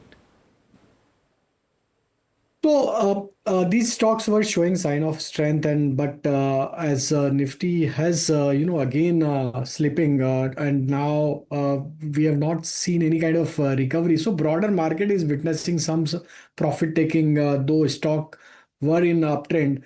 But yes, looking at the overall structure for Eternal, we are still holding our bullish view as stock is still on the bullish side for near term as well as for the short term perspective. So any dip towards 310, 305 is the buying opportunity for Eternal. Till stock is trading about 295, I think trend is likely to exhibit on the bullish side for Eternal. Again, for HUL, this stock has also shown breakout on the weekly as well as on the monthly chart. Looking at the monthly structure, we believe that 2610 is the important level for the stock. If 2610 is defended by the market, by the stock in this volatility, I think here also we could see again buying interest to be there. Nika is also showing sign of good strength, so here also we may see good traction. So I think these basket consumption oriented basket is likely to exhibit again bullishness. Maybe this is just because of expiry pressure is there on the market, so that's why they are also behaving in line with the market action. But going forward, we are holding still bullish view, and we can see good up move in these counters. Okay, so that's with Nika. In fact, we're seeing a good surge right now as we speak. Very quickly, ICICI Bank and HDFC Bank, both of them are the ones who are actually contributing to the downtick right now. Aditya, what would you advise? Both of these banks will continue to do well. The asset quality, particularly for ICICI Bank, had improved, whereas it marginally dipped for HDFC Bank. HDFC Bank, the improvement in net interest margin is the key driver for the stock going forward. And consistency from ICICI Bank is something that the market will watch for the next 2 to 4 quarters. So from my perspective, both banks will continue to do well, and they are the top banks within the financial space. Okay. And Aditya, I heard you speak about Divi's Lab with some quote-unquote fanfare that you would lap it up with both hands if it were to fall below a particular level, etc. Anything else that fits the bill that way? So there are many companies within the IT pack. If you look at it, something like an ND technology, or KPIT, or if you look at it, if you look at Tata Tech also, it is also corrected. So you need to go sector by sector with exposure to the US, and I will definitely look at companies where there is exposure to the US and the valuations are really very vulnerable. This is a time, if this goes on for at least 3 to 6 months, valuation could sharply come down for many of these companies. Companies like Syngene, companies like Piramal Pharma, these are all companies that derive their revenues from the US. For example, companies like Laurus also, they also derive a lot of their revenues from US as well as Africa per se, for that matter. So from my perspective, I like to think contra, and contra thinking tells me that this is an opportunity. Every crisis is an opportunity, and this crisis also is an opportunity for good long-term investors to bet on strong companies. Okay. Well, Aditya, we'll leave it at that. Thanks so much for taking the time out and being with us. Really appreciate your time. Just one question, Rajesh, before we let you go. With the IT stocks trading virtually at the lowest point of the day, is there more downside in Nifty IT? Is there a specific IT name that you would go short on? So still trend is on the weaker side, and yes, we can see furthermore down move in the Nifty IT stocks. On the short side, I think Infosys one can look at to go short as stock again, failed to cross its immediate hurdle of 1530. So from large cap IT stocks, Infosys, if it continues to trade below 1530, we may see again, downtick in this counter. On the downside, 1480, 1470 would be the next level on the downside for Infosys. Time to go short as well, probably on Infosys. Thank you, Rajesh, so much for joining us on the show and sharing your views. But let's quickly take a look at what the closing rates are looking like. 1.5 minutes just left, but clearly a 650 points cut you're seeing is in terms of the Sensex. We are at the day's lowest levels, 24,500 is what Nifty 50 is looking at in terms of closing 0.8% lower. If we can just get an intraday chart of Nifty 50 to see that kind of pressure point as well. That mild recovery that did come in this last few minutes, but we will be almost ending near the day's lowest levels is what it looks like as we speak. Let's quickly look at the broader markets and India VIX as well. In terms of broader markets, if you can have the mid cap, the VIX, there you go, 12.12. So there you're not seeing, that major volatility that's coming in. In fact, that's receding, which is kind of positive, but a 0.5% downtick there. So 12 is where your VIX is hovering at. In fact, your broader markets have seen deeper cuts right now, 1.2% on the mid-cap index and the small-cap index. Also, the cuts have been absolutely similar. So broader markets have been bleeding versus the benchmarks. Let's look at the heat map quickly, and we'll see where has the pressure come in from. Shriram Finance cuts have deepened further, almost a 4% cut on the Shriram Finance. In terms of IT companies, HCL Tech, TCS, Infosys, all of them under pressure. Your FMCG sector, which was in the positive in the morning, from there you have HUL, Tata Consumers, who have ended in the negative. ICICI Bank and HDFC Bank, both the heavyweights that have put pressure in terms of markets right now. Titan is holding up, Coal India is holding up, Hero Moto has cooled off slightly, but still trading in the positive. Maruti also continues in the positive. Adani Enterprises is in the positive. Reliance Industries ahead of the AGM is in the positive today, 0.4% higher as we speak.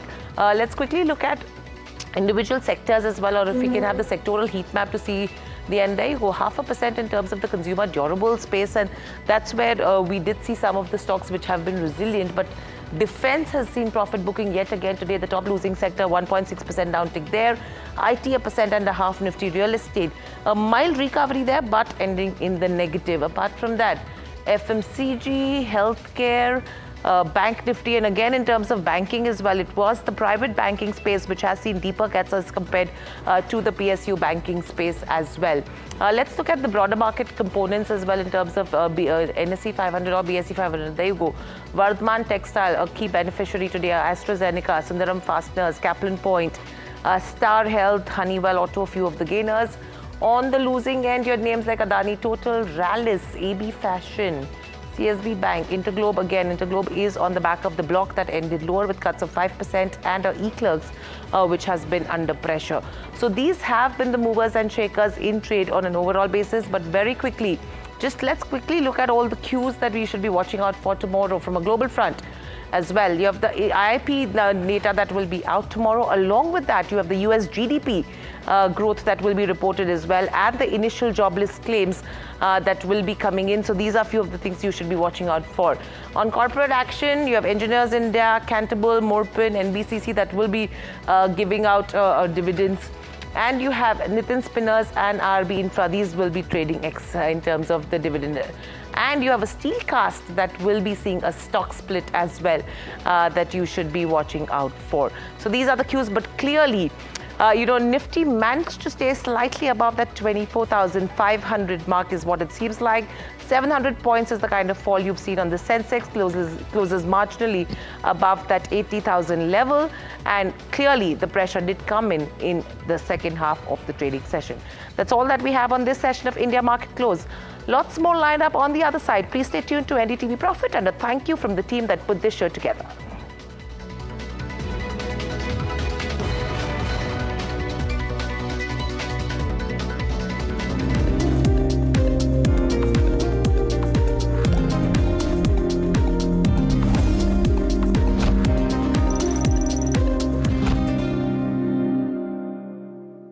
Tech has changed. So should your tech show.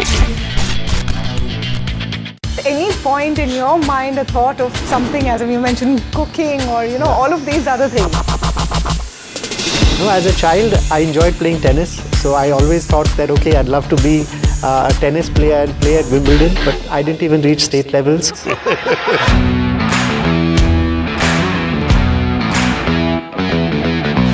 Biggest advantage and one biggest disadvantage of being in the position that you are as the next generation of a legacy business? I think the biggest advantage is long-term thinking.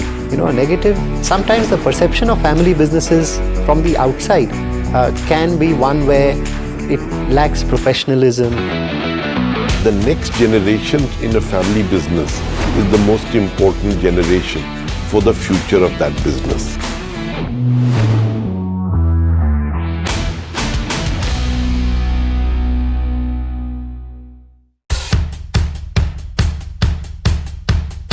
The markets move fast. And so should your portfolio. Expert insights, real-time stock picks. Do I buy Ola? Should I hold CDSL for the long term? Buy, sell or hold. The answers you need, straight from the experts. Callers from India and across the world. Connect live, ask, decide and invest wisely. Your portfolio, your future. Ask Profit.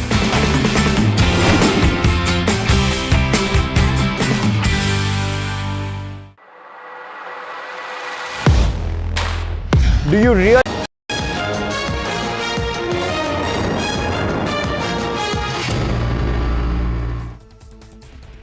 Hello and welcome. You're watching Market Express and I'm your host Himakshi Bahuguna. Now let's get straight into the show. So Trump's tariff tirade has triggered the selling pressure on Dalal Street. Benchmark indices closed near their intraday lows. Nifty has slipped just below its key support levels to wrap the trading around 24,500 points, while the 30-pack Sensex saw cuts of close to 700 points to end around 80,000 levels. Now, the broader markets underperformed the frontline indices, where the small and mid-cap indices fell over 1% lower. Bank and IT heavyweights contributed most to the Nifty's intraday fall. ICICI Bank, HDFC Bank, Infosys and TCS were among the top draggers. Marginal relief was observed from counters such as Reliance, L&T and Titan. All sectors end in the red, with IT, defense and realty leading the sectoral slump. Market breadth also ends highly skewed in favor of the bears. India's GDP growth is estimated at 6.7% for Q1 of FY26, as per a Bloomberg median poll of economists, now moderating from 7.4% in Q4 of FY25, but above 6.5% in Q1 of FY25. Gross value added, that is the GVA, is projected at 6.4%, with the gap persisting due to rising indirect tax collections and lower subsidies.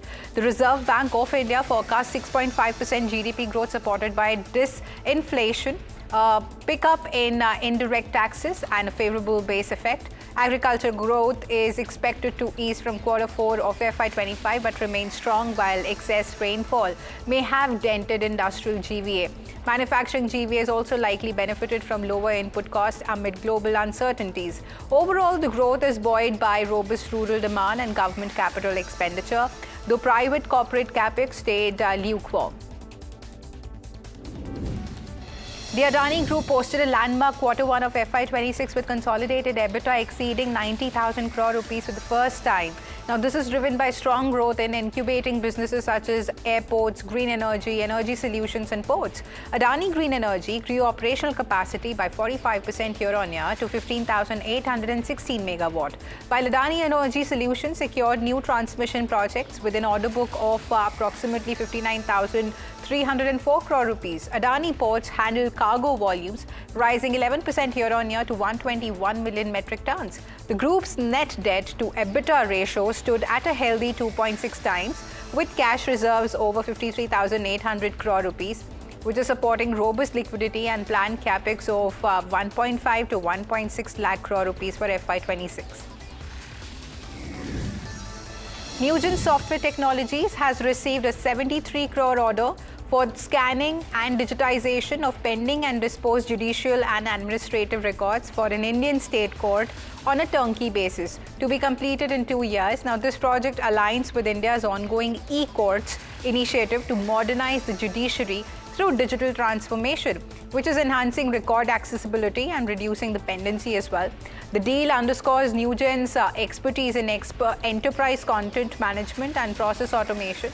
Now, this is strengthening its position in the government sector. Shares of Newgen were last trading at 895.8 rupees on BSE following this announcement.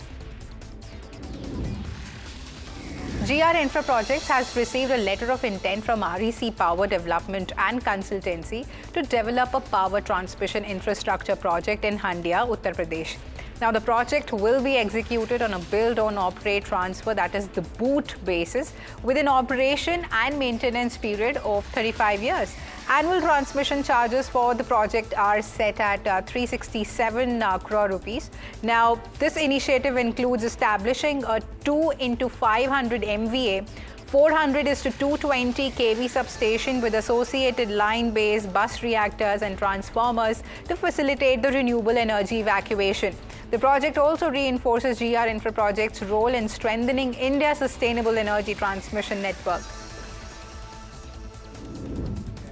E2E Networks, India's leading hyperscaler in AI or ML cloud infrastructure, has secured a 88 crore order from India AI, which is an independent business division under the Ministry of Electronics and Information Technology.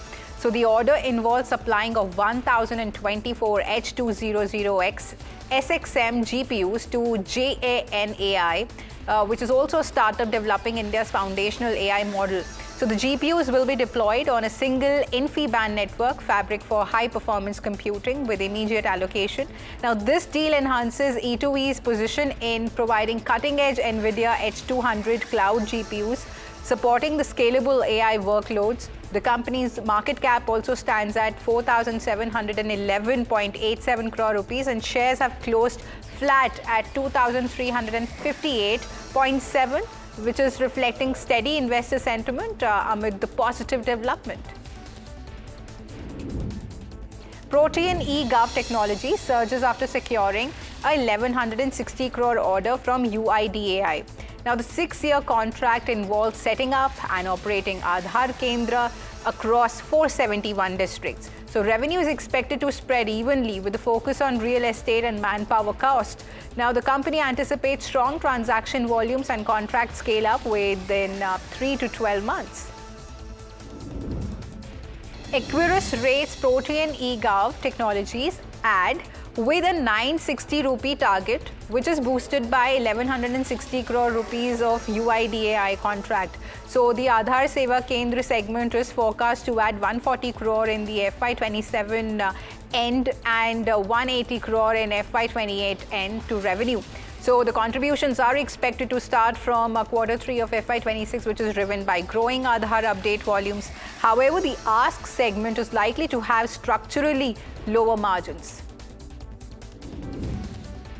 Investec maintains a buy rating on RBL Bank with a target price of 300 rupees. The bank's management highlighted that return on asset is expected to trend upwards to 1% by Q4 of FY26, which is reflecting improving profitability. Loan growth for FY26 is also projected to outpace the peers by 3 to 4% points, driven by a focus on secured retail loans and also expansion in microfinance and card lending segments. Rakesh Gangwal and his family trust sold a 3.1% stake in Indigo for approximately 7,028 crore rupees through a block deal. Now, this is causing shares to tumble about 4% on August 28. The 1.21 crore shares were sold at 5,808 rupees each, which is roughly 4% below the market price. Now, the sale is also part of Gangwal's phased exit plan following a fallout with co-founder Rahul Bhatia. Now, since February 2022, Gangwal and his family have offloaded nearly 9% of their holdings, raising around 45,300 crore rupees. The residual stake stands at 4.78%, which is valued at 11,169 crore rupees. Dr. Agarwal's Eye Hospital will merge into Dr. Agarwal's Healthcare, which is AHCL, which already holds a 71.9% stake. So the merger is expected by Q2 of FY27, and the approvals are pending. And this also aims to simplify the corporate structure. AEHL shareholders will receive 23 AHCL shares for every 2 AEHL shares. A 15% premium to the 10-day volume weighted average price. Morgan Stanley also sees the deal as EPS accretive from FY27.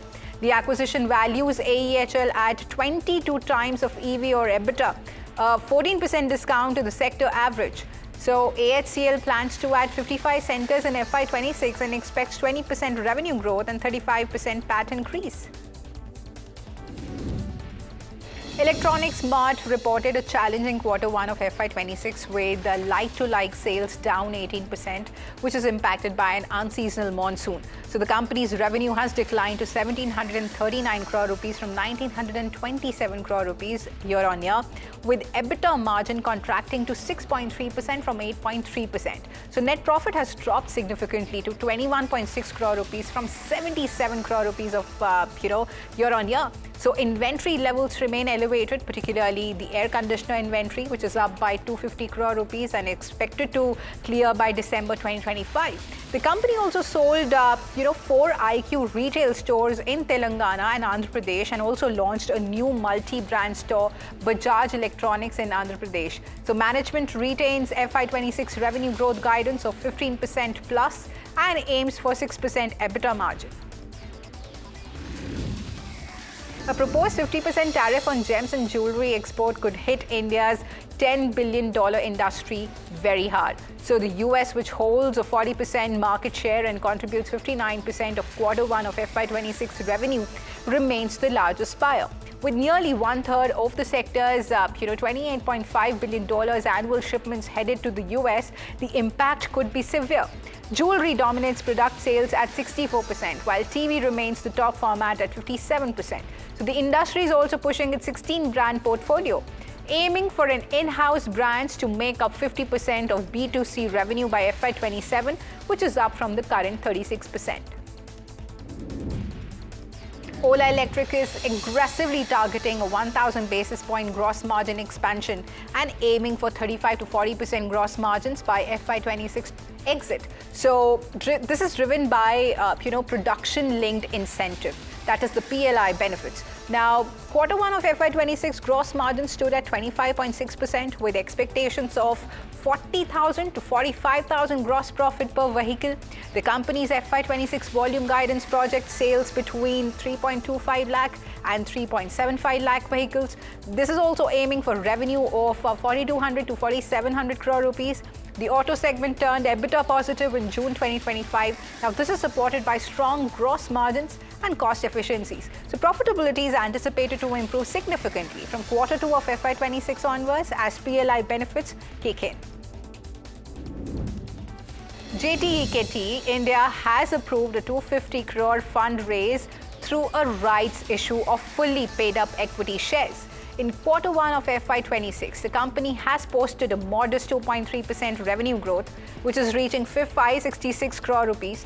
Now, however, the profitability took a hit. EBITDA has fallen 16% to 31 crore rupees, with margins narrowing to 5% from 7%. So net profit has dropped 26.6% to 11 crore rupees. The steering and column segment continues to dominate, contributing 96% of the total revenue. So JT EKT serves major auto players including Maruti Suzuki, Toyota, Tata Motors, Mahindra and Mahindra, Honda, Isuzu, and Renault Nissan. Jefferies highlights GST rationalization as a key demand driver for two-wheeler companies, with GST rates likely to drop from 28% to 18%. Now, this change could reduce the entry-level vehicle prices by 7 to 8%. Now, this is benefiting the manufacturers like Hero MotoCorp, which sees 80% of its sales from the sub-100cc models. Consequently, Jefferies also raised its target price for top two-wheeler players, that is Hero MotoCorp, to 5,200 rupees and TVS Motor to 4,200 rupees, 4,250 rupees. Now, Bajaj Auto has been risen to 9,000 rupees and Eicher Motors to 6,925 rupees. So the tax cut is also expected to boost the demand significantly and aiding the recovery after a recent lull in the auto sector. Hero MotoCorp navigates a rocky road. Bulls celebrate a GST drop to 18%, lifting the profits, and Jefferies hold ratings with 5,200 rupee target. So new Glamour 125 and scooter launches aim to regain the market share. Valuations at 19 times of FY27, PE, and which looks pretty solid. So bears have highlighted Hero's lagging growth against the rivals, with TVS is set for 27% of EPS CAGR. Honda and Bajaj dominate the 125cc, while TVS leads the scooters. So new ABS rules may push prices up by 3,000 to 4,000, squeezing the margins. Hero must accelerate to stay competitive. A 50% tariff on Indian imports has officially kicked in under the Trump administration, marking a sharp rise from the earlier effective rate of 2.4%. JP Morgan estimates that after adjusting for exemptions and sector-specific rates, the effective tariff on India's export basket will settle around 34%. Electronics, pharma, fuels and critical minerals, making up 25% of the exports, remaining exempt. So they remain exempt. However, auto and auto parts face 25% of duties, while steel and aluminium attract the full 50%. So the move could actually, significantly impact India's trade with the US, its largest export market across multiple sectors. Time for an NDTV Profit Research special. Since 2021, 21 new age tech companies have hit the markets, while 5 stocks like Eternal, Ixigo and Nazara Tech have delivered over 100% returns. 6 including Paytm, Ola Electric and MobiKwik still trade below their issue price. Analysts remain bullish on names like MapMyIndia and FirstCry, citing strong return potential. Underperformers are focusing on margin improvement, user growth and operational efficiency. With mixed performance across the board, investors are weighing whether it's the time to bet on the beaten down tech players with long-term upside. Nvidia reported better than expected earnings and revenue, and said sales growth this quarter will remain above 50%, signaling to Wall Street that demand for artificial intelligence infrastructure shows no sign of fading. The stock, which is up 35% this year after almost tripling in 2024, slipped in extended trading as data center revenue came up short of estimates for the second straight period. Bank of America India research projects muted returns, with investors urged to adopt nimble sector rotation strategies. Long-term returns are expected to moderate at 2.4% till December 2025, favoring large-cap stocks over small and mid-cap. So despite the foreign institutional investor outflows of $13 billion year to date, the risk-reward remains unfavorable and no revival in the FII flows is anticipated.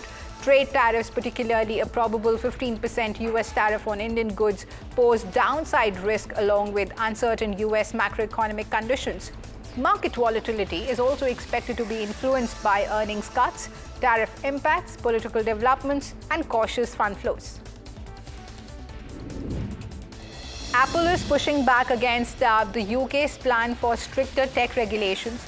The tech giant says the rules similar to the EU's could harm users and developers. The UK's Competition and Markets Authority wants to break Apple and Google's mobile market dominance. Apple also claims the changes threaten privacy, security, and innovation. The CMA insists its rules will boost competition and help UK app developers. A final decision is due in October. Prime Minister Narendra Modi and Chinese President Xi Jinping are likely to hold a crucial meeting on the sidelines of the upcoming SCO summit. Now, this high-level engagement comes amidst ongoing efforts to strengthen bilateral ties and address regional challenges. The summit will focus on enhancing cooperation in security, trade, and connectivity among member states. Stay tuned for more updates on this significant diplomatic encounter. Torrential rains have created havoc in Jammu, claiming 41 lives with 34 pilgrims killed in a massive landslide on the Vaishno Devi Yatra route.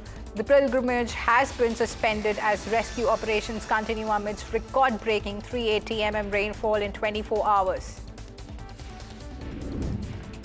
The Indian Space Research Organization has begun construction of a new launch pad at its second spaceport in Tamil Nadu. Now, this facility, spanning 2,300 acres, will support small satellite launch vehicles, enabling up to 25 launches annually by December 2026. Now, the strategic location allows direct southward launches, saving fuel and boosting efficiency for polar orbits. Prime Minister Narendra Modi laid the foundation stone in February 2024, marking a significant step in India's space ambitions.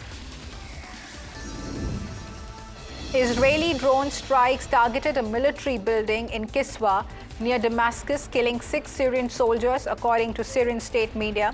The attack, which occurred Tuesday, followed another Israeli strike in Kunitra that killed 1 civilian. Syria condemned the strike as violations of its sovereignty. Meanwhile, Israel launched a raid with helicopter-borne troops near Mount Hermon, escalating tensions amid US-mediated talks. Syria's foreign ministry warned of threats to regional stability. The IDF has not commented on the operations. A tragic shooting at Annunciation Catholic schools in Minneapolis has left 2 children dead and 17 injured. The suspect, 23-year-old Robin Westmont, who died by suicide, legally purchased the rifle, shotgun, and pistol used in the attack, police say. Now, Westmont fired dozens of rounds through the church's stained glass windows during a school mass. So the FBI is investigating this as a hate crime targeting Catholics, with a manifesto revealing, Westmont's disturbing motives. Navarro strikes again after laundromat for Kremlin comment. Now, White House advisor Peter Navarro labeled the Ukraine conflict Modi's war, claiming that India's purchase of discounted Russian oil has fueled Moscow's aggression and burdened the American taxpayers, while saying that India could get a 25% reduction in the US tariff if it stops buying the Russian oil. He clarified why he has called it Modi's war, because the road to peace runs in part through New Delhi. All 32 NATO members are set to meet the alliance's long-standing 2% GDP defense spending target this year, a milestone driven by Russia's 2022 invasion of Ukraine and calls from the US President Donald Trump for greater European contributions. However, only Poland, Lithuania, and Latvia currently meet the new 3.5% core defense spending goal set in June, with Poland leading at 4.48%. NATO's new 5% target by 2035 includes broader security investments like cybersecurity. Secretary General Mark Rutte stressed that spending must translate into real military capabilities to ensure deterrence. Russian President Vladimir Putin and North Korean leader Kim Jong-un will join Chinese President Xi Jinping at Beijing's Victory Day parade on September 3, a bold display of unity against Western pressure. The event marking the 80th anniversary of Japan's World War II surrender will showcase China's military might with advanced weaponry and thousands of troops at Tiananmen Square. So, with only Slovakia's PM Robert Fico as the sole EU leader among 26 heads of state, the parade signals solidarity with sanctions hit Russia and North Korea. India Grandmaster R. Pragnananda has qualified for the Grand Chess Tour finale after a stellar runner-up finish at the Sinkfield Cup in St. Louis. American Wesley so clinched the title in a dramatic three-way playoff, defeating Pragnananda and drawing with Fabiano Caruana. The 19-year-old Indian prodigy secured his spot with a draw against Levon Aronian and tie-break win over Caruana, joining Caruana and Aronian in the GCT finale in Sao Paulo. Well, with that, viewers, it's a wrap on this edition of Market Express, but please don't go anywhere as there's more action lined up ahead for you all on the other side of the break.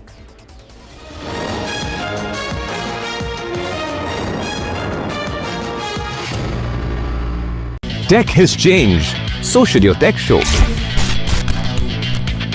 Any point in your mind a thought of something, as you mentioned, cooking or all of these other things? No, as a child, I enjoyed playing tennis. So I always thought that, okay, I'd love to be a tennis player and play at Wimbledon, but I didn't even reach state levels.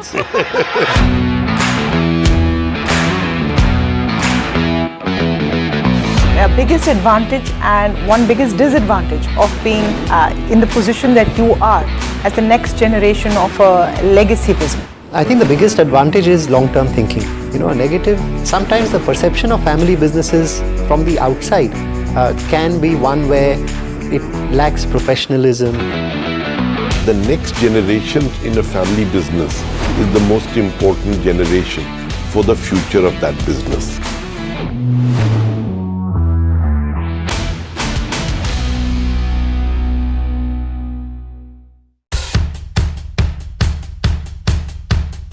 The markets move fast. And so should your portfolio. Expert insights, real-time stock picks. Do I buy Ola? Should I hold CDSL for the long term? Buy, sell or hold. The answers you need, straight from the experts. Callers from India and across the world. Connect live, ask, decide and invest wisely. Your portfolio, your future. Ask Profit.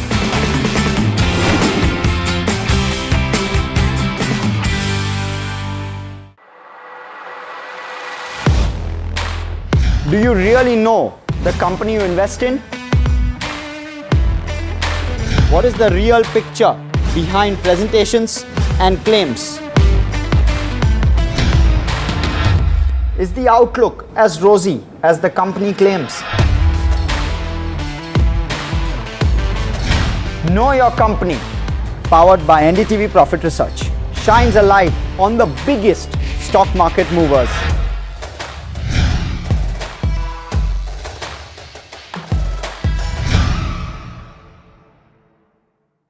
Tech has changed, so should your tech show.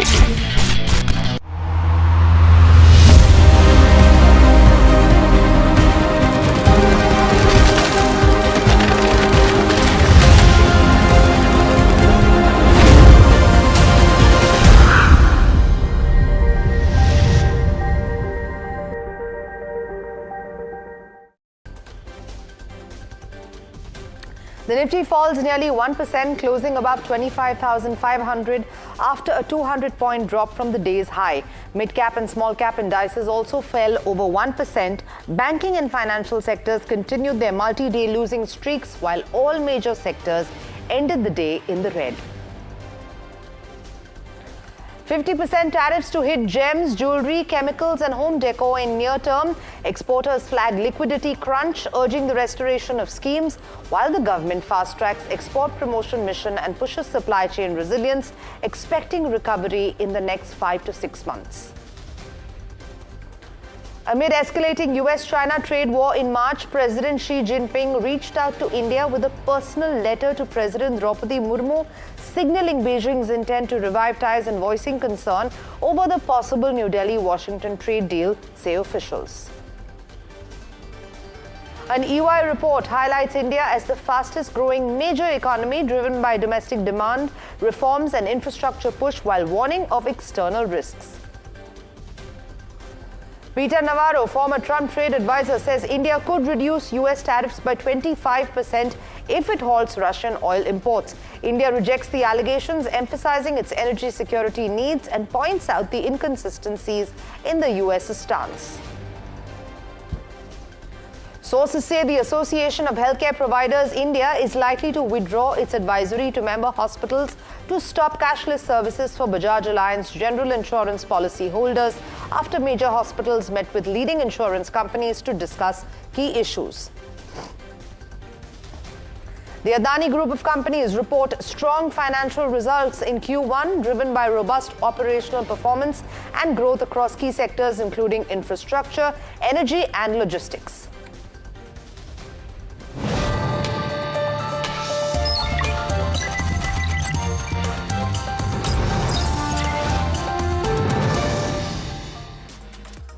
Good evening, you're watching Profit 360 on NDTV Profit, and let's look at our top story this evening.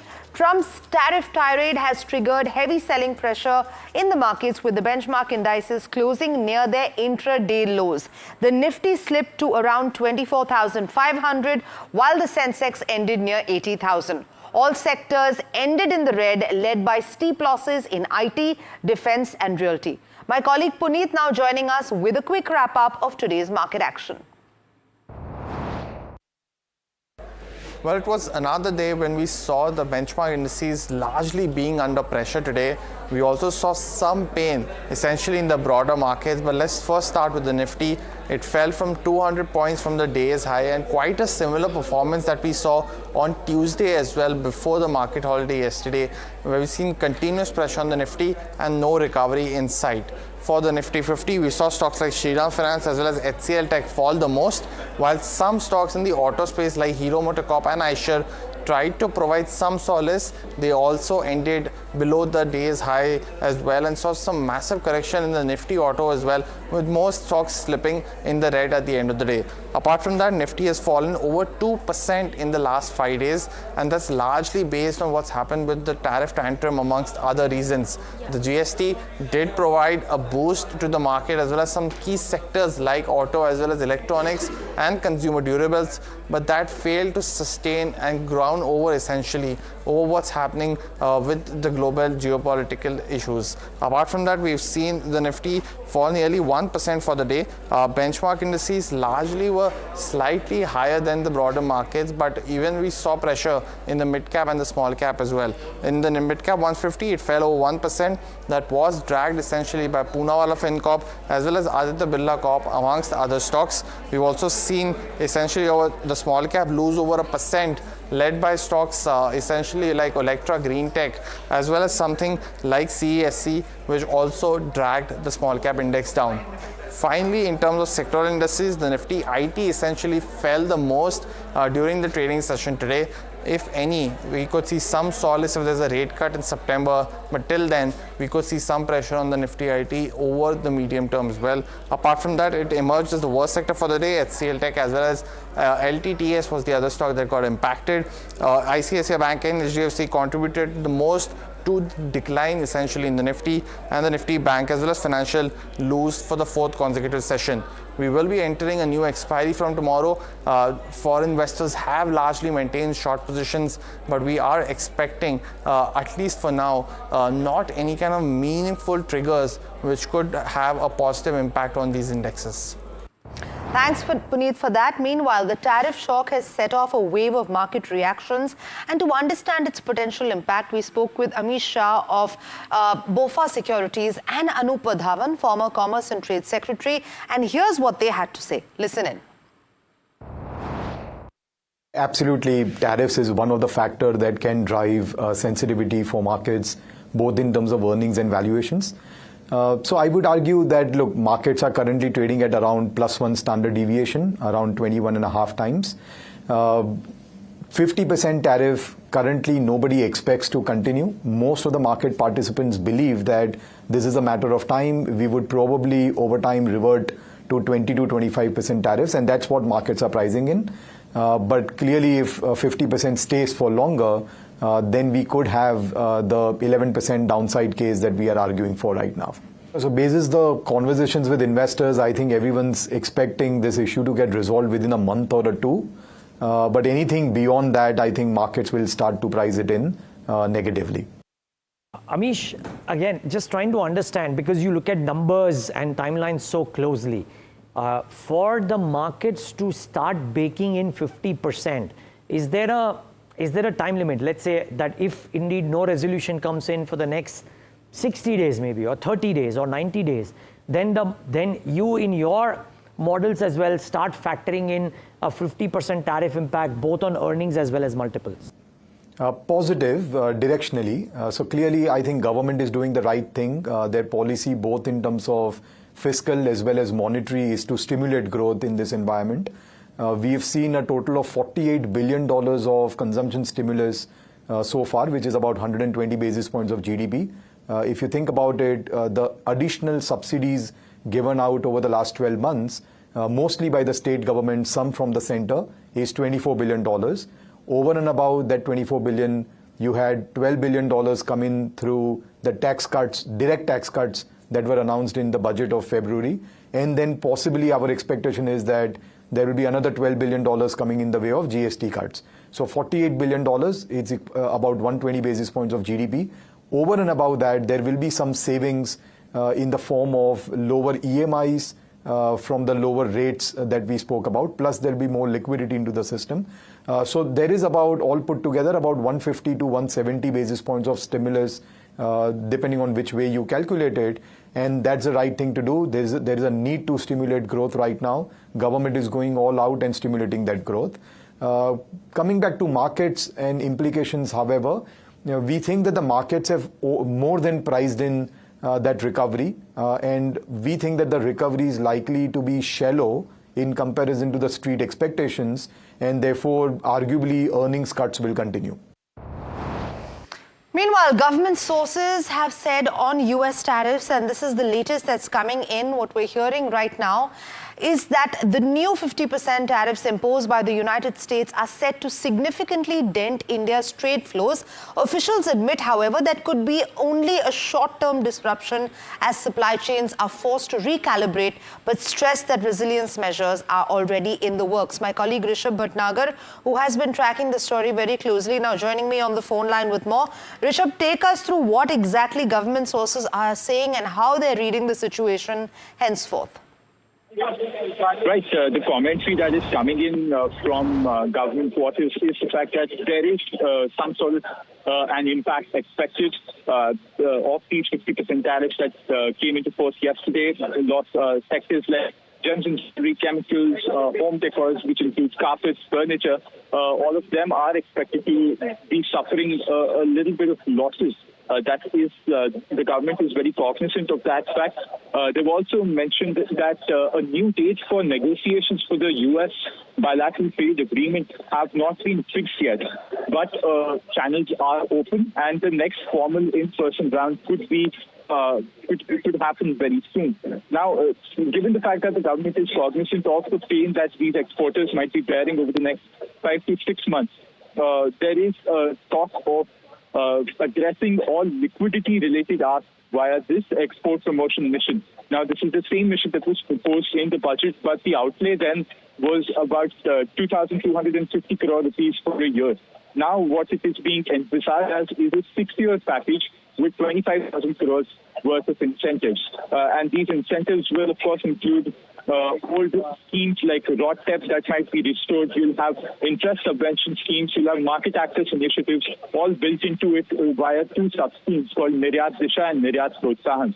That's what we're picking up. We're also seeing that the government is keen on expanding e-commerce exports. And that is a story we broke a couple of days back with the easing of FDI norms that might be coming in. What we're also picking up from the government is the fact that there is domestic demand that is being trying to be upended. What we're seeing is that you have the GST rate rationalization, you have a big reforms agenda that the government is pushing for, and all of that is domestic demand, which will also cushion some impact of these tariffs coming in. So you're seeing fast-paced consultations for these export promotion missions. So all ends the government is working towards easing the pain of exporters who will be facing a majority of the brunt of these tariffs. Right, Rishabh, thanks so much for that update. This is the latest that's coming in. What we're hearing from government sources is that they are expecting the 50% tariffs to be a jolt, but a short one nonetheless. Let's move on now, because in a diplomatic move amid escalating US-China trade tensions, Chinese President Xi Jinping allegedly sent a letter to Indian President Draupadi Murmu back in March, signaling a desire to improve ties with India. The letter, later conveyed to Prime Minister Narendra Modi, expressed concern about US deals that could harm China's interests. It also named a provincial official to lead diplomatic talks with India, and this outreach is what helped revive India-China engagement, paving the way for renewed discussions. Remember, a very crucial meeting taking place this weekend on border disputes and economic cooperation. My colleague Puneet now standing by in the newsroom, joining us with more on this. Puneet, take us through this letter, this secret letter, like it's being termed, that was sent back in March, and how it actually paved the way for India and China to mend relations, and more importantly, what this actually signals economically and geopolitically. Well, definitely, it is one of the key aspects that is coming out from the story because we have seen improvements of ties as well as negotiations between India and China, and now with this letter coming in, it does link to what led to these ties being improved in the first place. So Chinese President Xi Jinping has actually written to President Murmu and essentially on improving ties as a key topic, and the letter has expressed concern about your US deals which could be impacting China's interest in the global medium term. They've also said essentially that he's named a provincial officer who would steer these talks with India at this particular time frame. The letter goes on to say that it was sent to PM Narendra Modi in June, and essentially onwards we've seen those talks take place, as well as improving relations with India and China was one of the key topics of the said letter. Now from India's side, the NSA Ajit Doval is leading the talks, is what this letter has gone to say. Apart from that, we've also seen the China has assured India of some key supplies of fertilizers as well as rare earth magnets, which is having a key issue right now in the automobile sector across the world. And with these assurances, India has also gone on from their side and initiated conversations of starting direct flights with China, amongst the other key measures which has happened. So from September onwards, the direct flights between India and China will start, and India has also lifted curbs on tourist visas for Chinese nationals as well. So this could lead to a multi-level delegation as it is happening right now, and could have some positive measures between the two countries. But the letter now puts on the key facts of why these conversations have started to happen and pave way as well, and gives us some key insights from President Xi's style of working with the government. Right, Puneet, thank you so much for that update. This is Xi's secret letter being sent back in March. Remember, a very crucial meeting going to be taking place on Sunday. We'll be bringing you live coverage of the Prime Minister's meeting as he visits Japan and then later China. Moving on, India is projected to become the world's second largest economy by 2038 in purchasing power parity terms, with a GDP forecast of $34.2 trillion. This is according to the 2025 issue of the EY Economy Report. NDTV's Sakshi Bajaj joins us now with more details. big boost for India's economy at a critical time, really, with, of course, this projection coming in that India may be the world's second largest economy by 2038. This as per a EY Economy Watch report. Remember, this is the research team that has given this report. Now, the report is really saying that, look, India could be the world's second largest economy in purchasing power parity terms. For our viewers to understand, when we say that, this projection for 2038 is in purchasing power parity terms, which essentially means a measure of standard of living across countries, across currencies. So for our viewers to understand what really is $1 equivalent to and what really is the purchasing power of 1 rupee in comparison, that really is essentially what the report is measured upon. Now the report is also saying that, look, India can, with effective countermeasures, handle the US tariff, higher US tariff impact very, very well. They're saying that, look, among the world's 5 largest economies, India's economy at the moment is the most dynamic. So these really are the broad highlights coming in from the report. But what are really economists making of this report? While they're saying it's a big boost at a time when India is hit with the 50% tariff rate from the US, it is a critical time for this report to be released and an optimistic outlook at that. However, they're saying that, look, we have to keep in mind that this report is long-term in nature. The projections are for 2038, remember, and they're saying that, look, the reforms really must be implemented. So the trajectory really and the spotlight really is on the implementation of reforms and really how swiftly can India implement the reforms that are really, it's the need of the hour, economists believe, to unleash reforms and multiple ones at that. Meanwhile, the 50% US tariffs on Indian goods has come into effect, and over the coming months, the gems and jewelry industry could face significant cascading impacts, risking its global shine.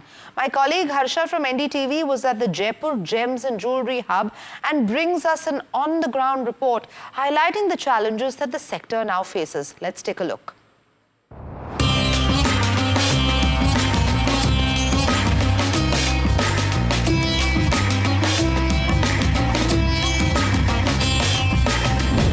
Gems and jewelry is the highest revenue earner for Rajasthan in terms of foreign exchange, much more than tourism.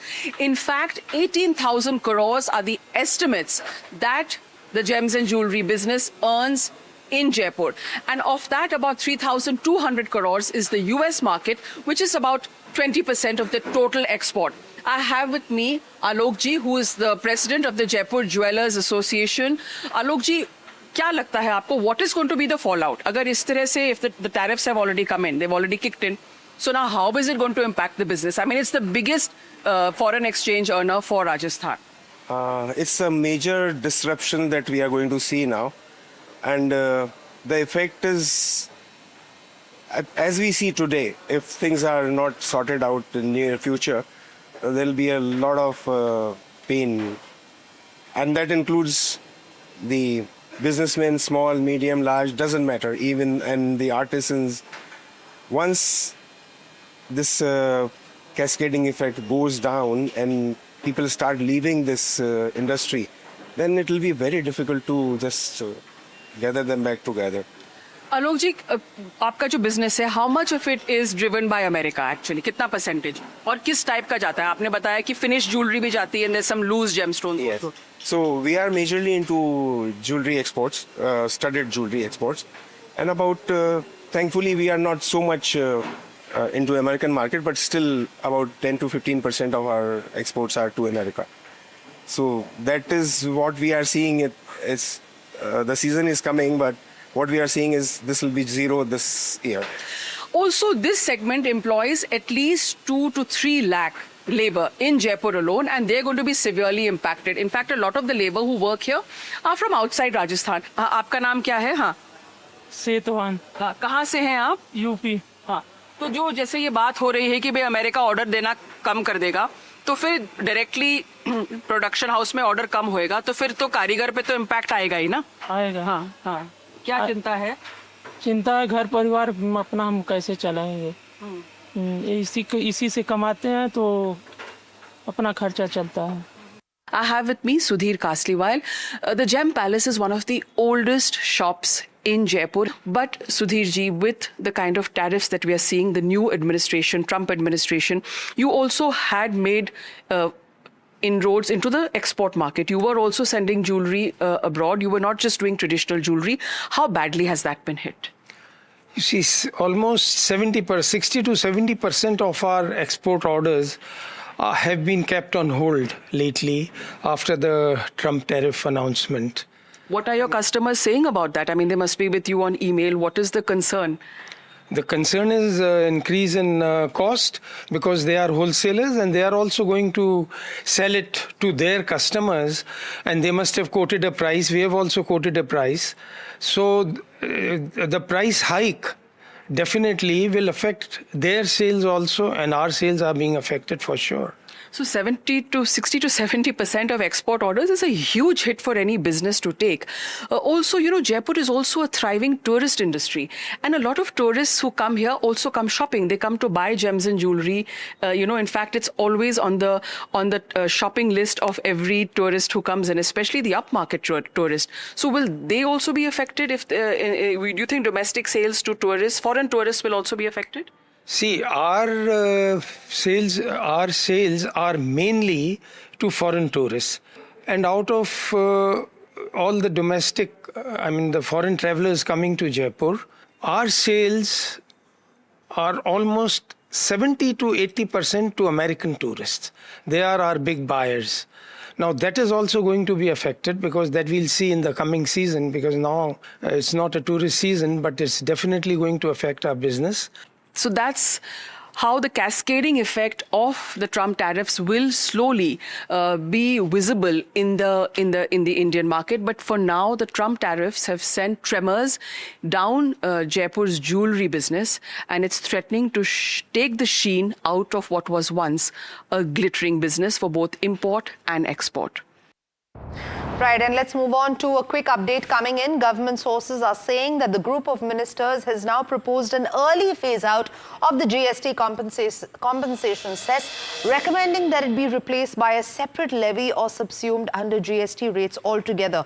My colleague Shrimi Chaudhary now joining me on the phone line with more details on this. Shrimi, we understand that the GOM is aiming to end the compensation cess by as early as October 31st. Give us all the details. Yeah, so as you mentioned, this GOM led by Pankaj Chaudhary, MOS Finance, has recommended in its report an early phase out by October 31st of this compensation cess ahead of the original deadline of March 31st, 2026. Now, the final decision, of course, rests with the GST Council in its upcoming meetings scheduled for September 3rd and September 4th. What they have recommended at this point in the report, which they submitted to Council, is two key options on the compensation of, the future of compensation cess. Is one that either replace the cess with a separate levy or additional levy, or integrate it with the broader GST rate framework. So the council now will deliberate on these options during the meeting, and in fact certain numbers have been also quoted by the GOM in its final report, saying that the collection from the compensation cess have already reached to slightly over 50,000 crore up to July 2025, and based on the current trends, by the time they reach October end, it will be around 88,000 crore. So what the suggestion is that there could be some surplus, of course, over and above the back-to-back loans which government has taken and which led and triggered the extension of the compensation cess, and that will be distributed among center and state equally. So, of course, the council will, decide a further, strategy how to go about it. But for now, they are suggesting two options, and of course, the early phase out of the cess regime. Right, Shrimi, thanks so much for that update. This is what the GOM actually is proposing, and we'll get into more details as we get in the developments. Thanks for that, Shrimi.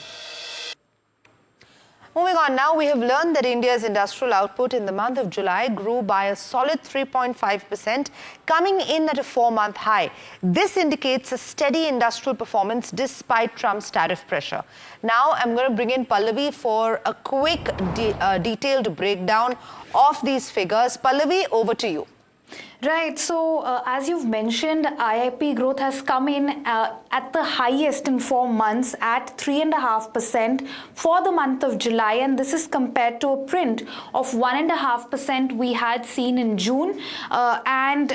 This was largely on the back of manufacturing, which actually comprises the largest component of the index.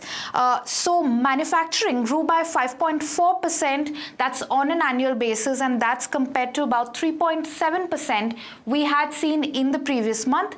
Meanwhile, the other components of the index, that's mining and electricity, actually saw a contraction, with mining falling 7.2%, largely might have been because of the ongoing southwest monsoon season, while electricity production fell 0.6%. Now, let's also take a look at some of the quick key IIP internals. Primary goods output contracted 1.7%, whereas capital goods grew by 5% and intermediate goods grew by 5.8%. Infrastructure, consumer durables also saw a growth, 7.2% and 2.9% respectively, whereas consumer non-durables saw a contraction. All said, this print was above what was being estimated, and given that we have seen tepid prints the last few months, it is an encouraging one at that. Right. Pallavi, thank you so much for that update, these industrial output figures coming in. That's all the time we had on this edition of Profit 360. Stay tuned to NDTV Profit for more news and updates.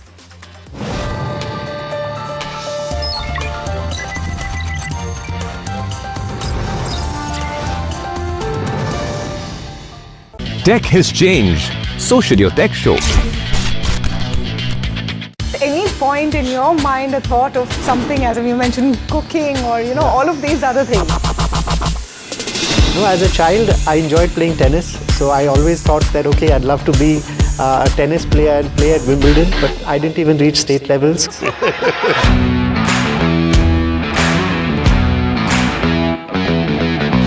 Biggest advantage and one biggest disadvantage of being in the position that you are as the next generation of a legacy business? I think the biggest advantage is long-term thinking.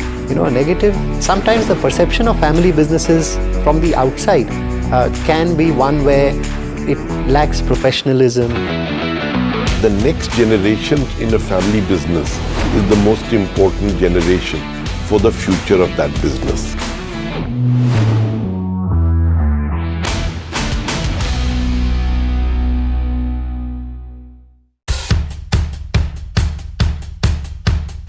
The markets move fast. And so should your portfolio. Expert insights, real-time stock picks. Do I buy Ola? Should I hold CDSL for the long term? Buy, sell or hold. The answers you need, straight from the experts. Callers from India and across the world. Connect live, ask, decide and invest wisely. Your portfolio, your future. Ask Profit.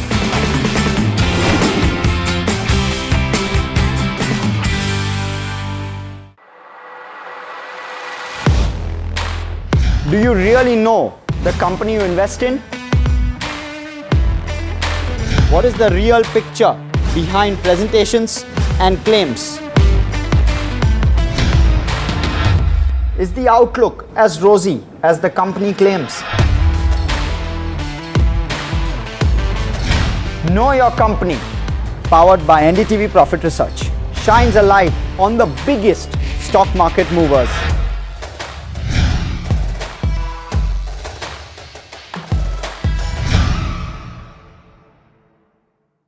Tech has changed. So should your tech show. Any point in your mind a thought of something, as you mentioned, cooking or all of these other things? No, as a child, I enjoyed playing tennis. So I always thought that, okay, I'd love to be a tennis player and play at Wimbledon, but I didn't even reach state levels.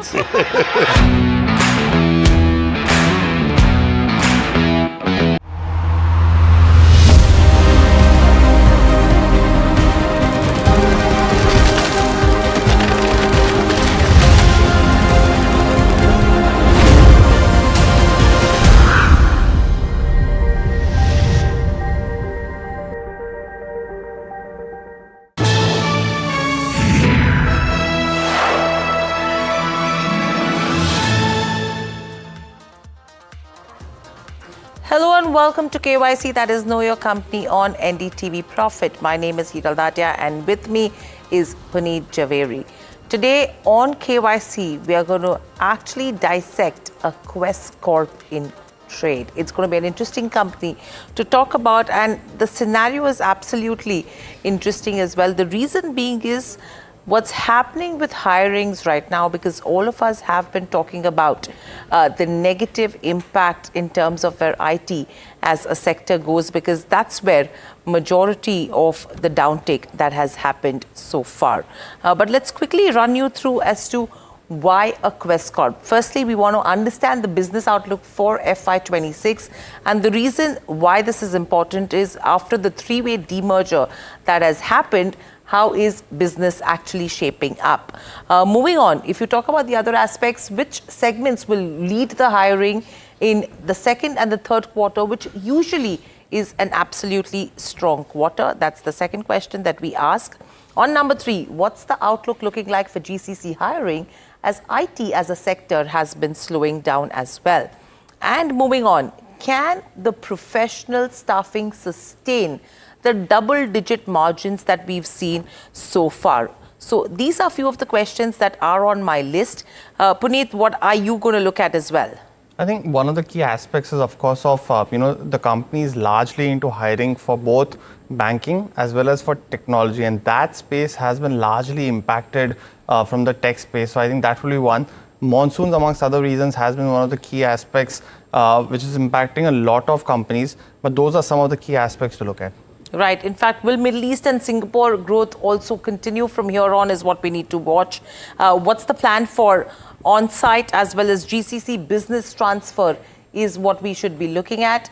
And very lastly, how is the Hamara Jobs ONDC integration progressing for the company? So we usually look at 5 questions. These are 8 questions that we will try looking at with the management from here on. But moving on, let me quickly take you through, about Quest Corp. Firstly, as we know, the company is in the business of overall staffing is what we know. Apart from that, if you look at the presence, 9 countries is what they're present in, and they have a workforce of little over 550,000 associates, serving over 3,000 clients across diverse sectors. Talking about the demerger as well, they have done a 3-way demerger. All the 3 companies have been separately listed now. The main business, which is Quest Corp, is into workforce management. And the first new company is Digitide, which is into BPM solutions, InsurTech, as well as the HRO business. If you talk about the second one, which is Blue Spring, that company is into facility management, industrial services, as well as investments. Overall, if you talk about the market split as well, Quest Corp, it actually had a market cap of around 3,900 odd crores, Digitide around 2,900 odd crores, and Blue Spring around 1,200 odd crores. And this is basis the split that had happened then. So let's just be very mindful of that aspect. If you talk about the first quarter as well, in terms of the matrix, Quest Corp around revenue of around 3,650 odd crores on a PAT of 50 crores. Blue Spring reported a loss and a revenue of around 800 odd crores, and Digitide a profit of around 10 odd crores on a revenue of around 740 odd crores. General staffing, professional staffing, overseas business, and digital platforms. These are the segmentals that you're looking at, where general and professional has seen an uptick, whereas overseas business and the digital platform has seen a degrowth from 5 to 18%. So that's with regards to everything that you need to know about the company. But let's quickly take you through the rating parameters from here on. On the first one, we have the income statement that we are talking about as well. We'll talk about the balance sheet, cash flow, return ratios. Moving on, if you have to look at the other 4 parameters, the shareholding, street credentials, street coverage, and valuations. This is what we will discuss from here on. Puneet, let's start with the income statement. Well, definitely, it is one of the key aspects, because we've seen the demerger happening now of this particular entity. So you are seeing some kind of revenue correction that we've seen. Now for FY25, and we've only taken the last 2 years because these are comparable post the demerger. If you see from the FY23 level, compare the FY25 revenue, you will see a dip, and that's largely because the 2 demergers of the 2 new companies that Hiral just spoke about. So in that aspects, 14,990 crores is what they did in FY25. It is a growth, but you'll see that there's an impact on the net profit substantially. It's down almost 6 times from the FY24 level. This was largely because of a demerger expense of about 30 to 40 odd crores that they did, as well as a write-off of about 118 odd crores, which impacted the profitability in FY25. So that has dragged down essentially the ratio in this particular aspect, and for that reason, we've given this a thumbs down. And in FY26, they are expecting some of these expenses won't be a part, especially the demerger expenses. The receivable aspect will be something that we'll quiz the management on. But on this aspect, we've given this a thumbs down. Right, so that's with the income statement. Let's quickly look at the second parameter, which is the balance sheet of the company. Now, what's interesting in terms of the balance sheet is their net worth to an extent has come down significantly from a 2,800 crores that we saw in FY24. It's actually come down to little over 1,000 odd crores.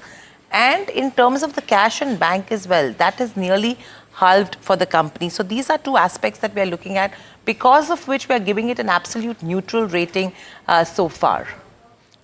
Specifically, this has also seen that kind of demerger impact, which we've seen move. There will be some movement that will happen, correct, to the other companies, which is Blue Spring and Digitide. And in terms of cash flow, let's move on to the third metric now, and that largely seems to be stable-ish to say the least, because we've seen that kind of degrowth in terms of hiring trends. You're seeing that impact in FY25 as well. Companies guiding for a better performance in FY26 that will be led by professional staffing as well as the hiring in GCC trends. So we've given this a neutral, not given this an absolute thumbs down, largely basis of this aspect of a better outlook. But for FY25, it was still a better performance compared to FY23, but a neutral rating, giving the uncertainty in hiring for the tech as well as among the other sectors that it caters to.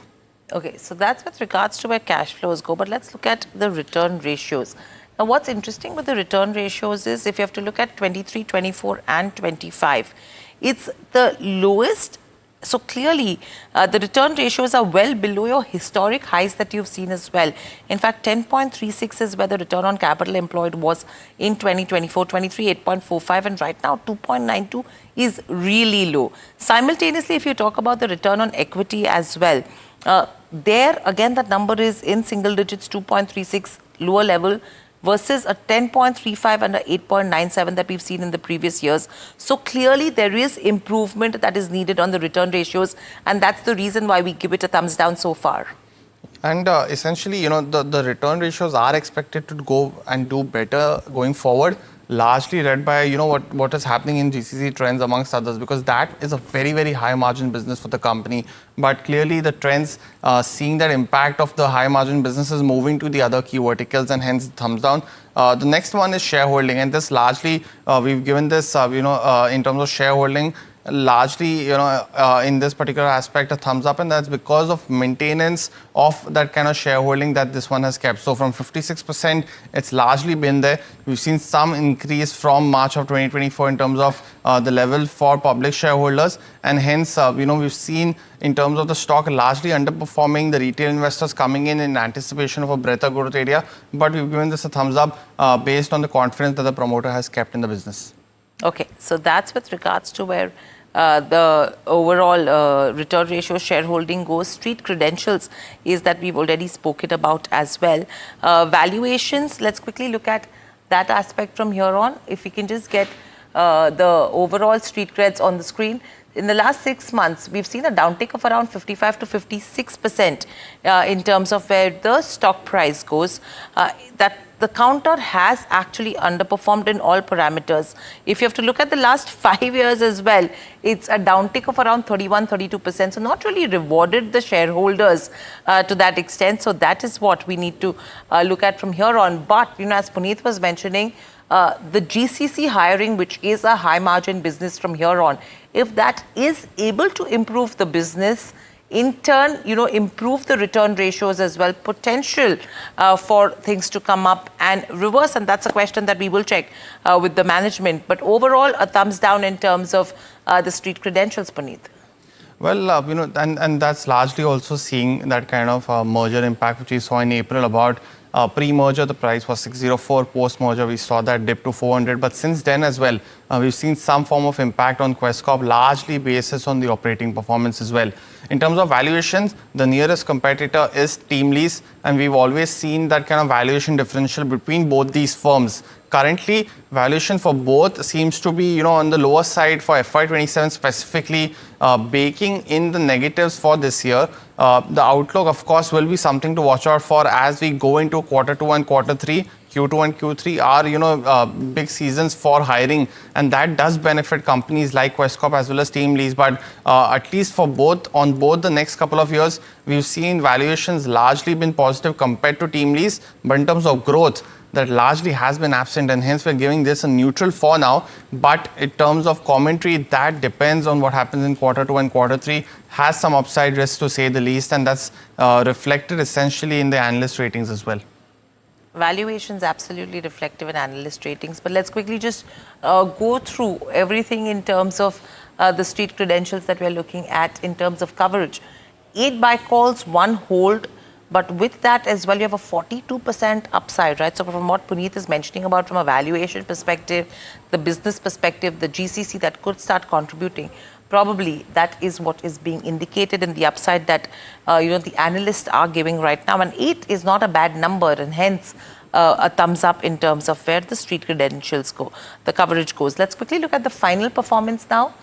So the income statement is a thumbs down and your return ratios are a thumbs down. If improvement comes in, probably that could change in the future. Balance sheet cash flow, absolutely neutral because of the impact of the demerger that we've seen. Your shareholding, street coverage, both are a thumbs up.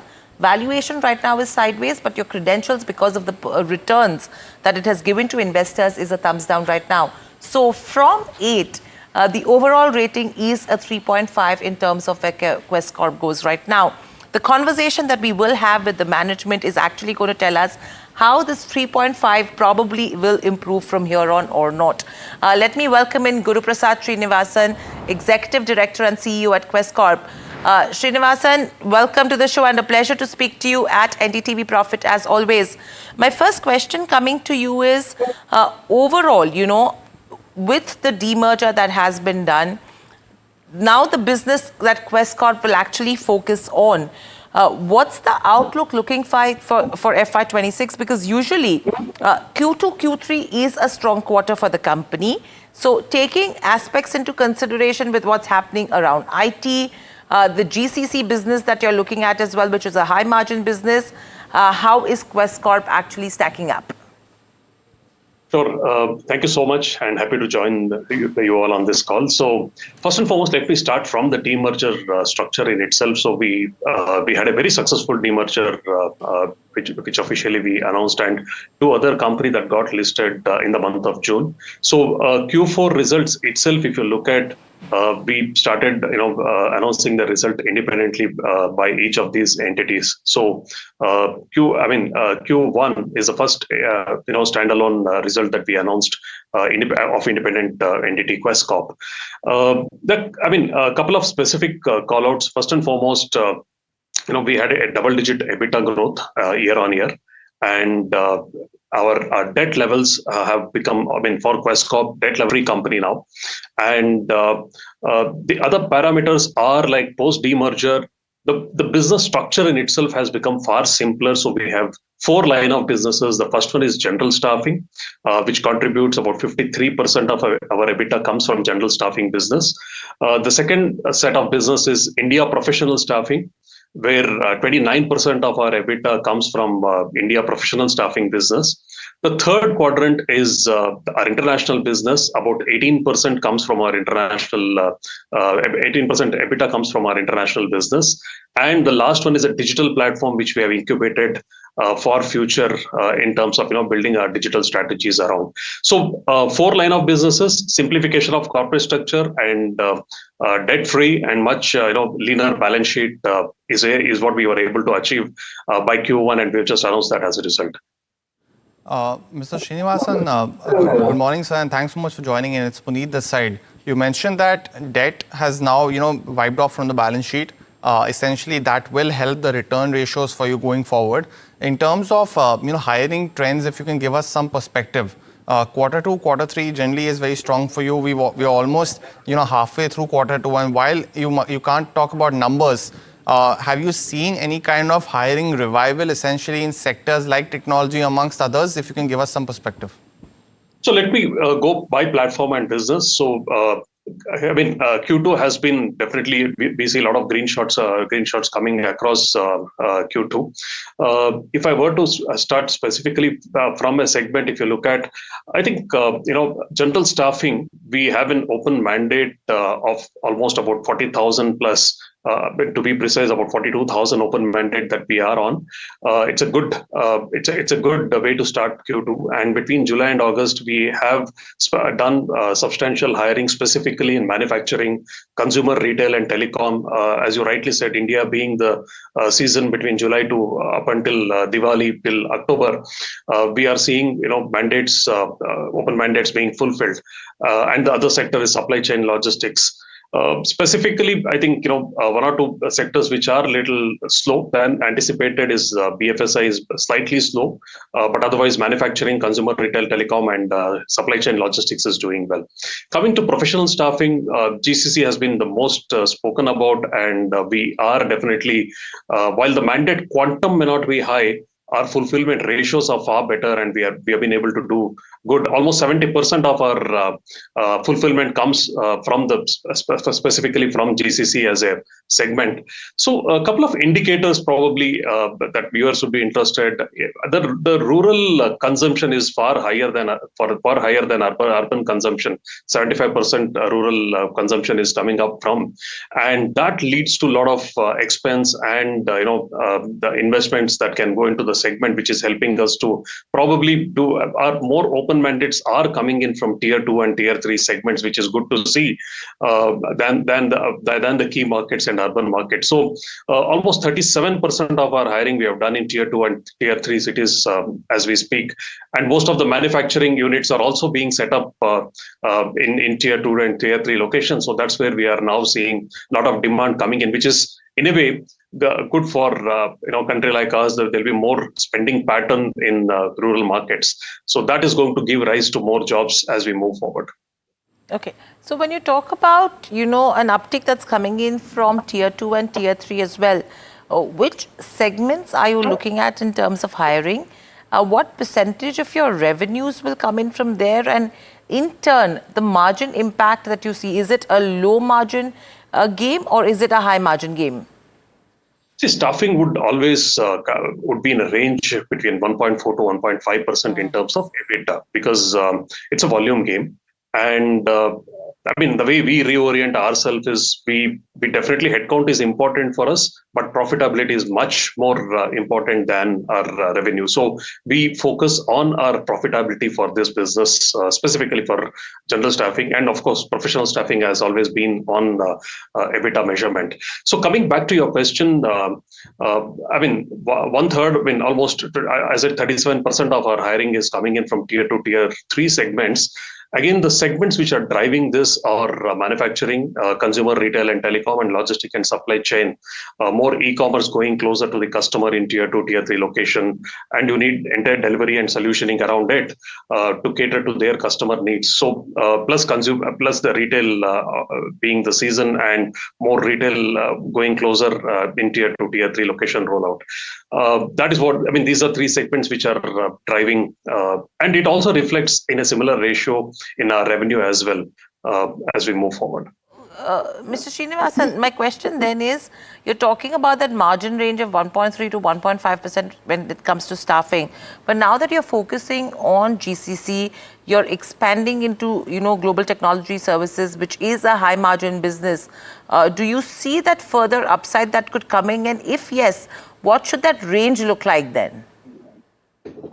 Good question. So if you look at our results between Q4 and Q1, our contribution from general staffing in Q4 was about 59%.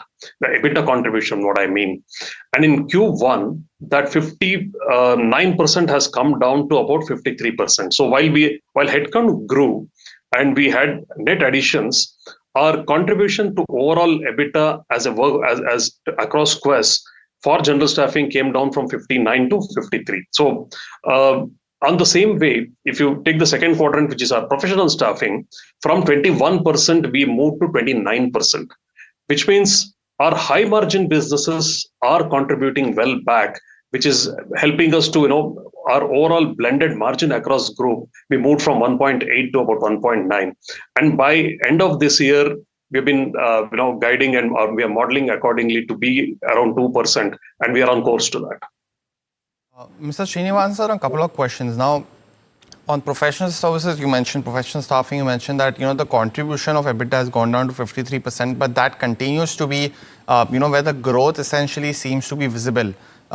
Could you talk to us about what is your strategy for increasing your GCC contribution? Because I think you mentioned that you're roughly around target. You already have 157 GCC companies that you work with, but the scope in India with the increasing focus seems to be much higher. So could you just talk to us about the opportunity, and if you can give us some kind of quantification that we could see in the next year or next couple of years for you specifically from within this segment? I think just one correction. You said 53%. What I referred to was general staffing contribution coming down from 59 to 15. So that is what I mentioned. And by our high margin businesses going up from 21 to 29%. So that's what I was trying to clarify. And coming back to GCCs continues to be, we have, there are about, if you look at, there are about 1,600 GCCs expected to grow at 13% year on year. By 2030, it is expected to be about 2,500 GCCs who are going to set up their captives back in the country, of which currently from 1,600 we cater to about 10% of GCCs in terms of hiring. Almost about 3,000 plus around 3,300 headcount of ours are currently present in GCC. So with this, we continue to grow. Probably, I think over 20%. I wouldn't hesitate to say that the kind of demand that is coming in and the fulfillment which is coming in. And as a company, we also pivoted to cater to, in terms of building better recruiter capability, bringing in more AI and digital as part of our mix to ensure that fulfillment and delivery happens much quicker and faster.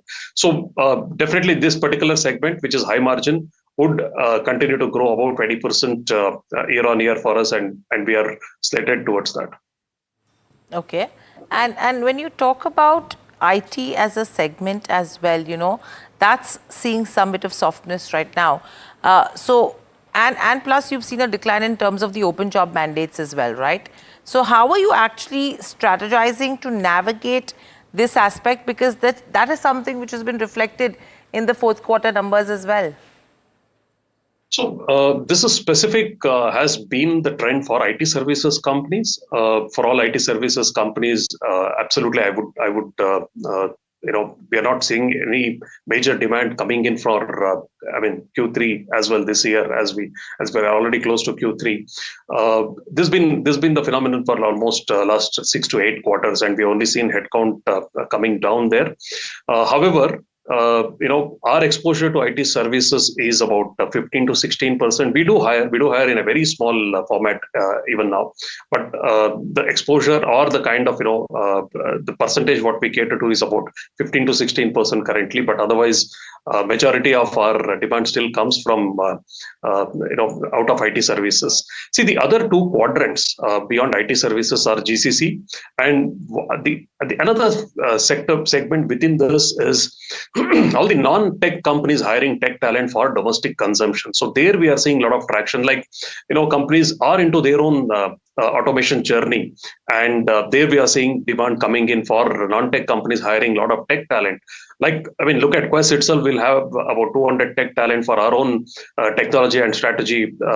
People are working for us, which probably 3 years ago wouldn't have been the kind of people. The kind of population that we will have only for technology. So the local adoption is also going up. So from that standpoint, the demand we still continue, or we will continue to see, coming in from specifically from non-tech companies hiring tech talent, and GCCs will continue to contribute more this year. Right. So, Mr. Srinivasan, everything said and done, understanding what the business is doing, where it is going, what the investors now want to know is when do they start seeing good returns, right?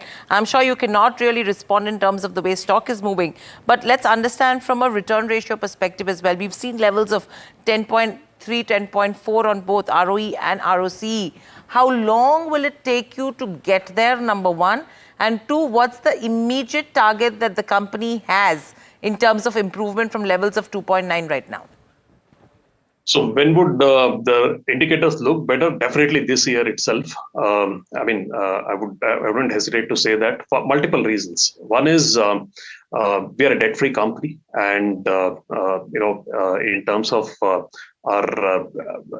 equity level post demerger is almost about. I mean, if I look at the kind of trajectory that we are in, between 4 quarters, we would roughly. We'll roughly deliver about 350 crores of EBITDA, and our conversion from EBITDA to PAT is higher because there is no much of depreciation line item. So from that standpoint, we are very well slated to be close to a 20% ROE company, which we have been aspirational for some time. But this year, I definitely foresee that indicator is going to be definitely ticked as a group for us. And of course, the market higher single digits. Oh yeah, absolutely. We'll be close to higher teens. Okay, you're saying in the ROE, ROCE, you'll be in higher teens. Absolutely. All right. This is something which I think the street was watching out for. But thank you. Completely running out of time, Mr. Srinivasan, for joining us on the show. So that was the management of Quess Corp talking to us in terms of what's expected. And I think, Puneet, the last answer is something which actually would make the investors' day. From a 2.9 to a higher teens number is really strong. Well, definitely. And I think those key aspects which we gave a thumbs down on, those did get addressed in this conversation. So I think that's something we should be revisiting soon, but completely out of time. With that, it's a wrap on this edition of Know Your Company. Lots more lined up on the other side. Please stay tuned to NDTV Profit.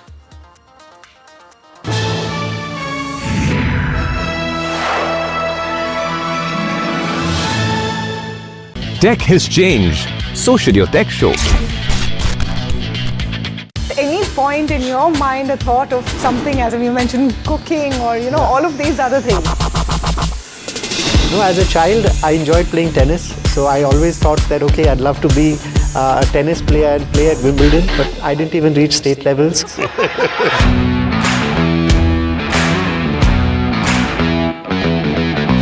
Biggest advantage and one biggest disadvantage of being in the position that you are as the next generation of a legacy business? I think the biggest advantage is long-term thinking.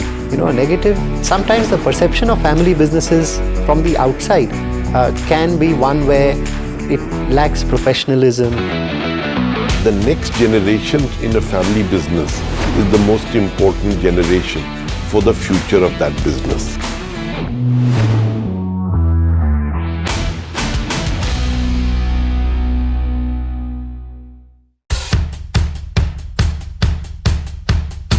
The markets move fast. And so should your portfolio. Expert insights, real-time stock picks. Do I buy Ola? Should I hold CDSL for the long term? Buy, sell or hold. The answers you need, straight from the experts. Callers from India and across the world. Connect live, ask, decide and invest wisely. Your portfolio, your future. Ask Profit.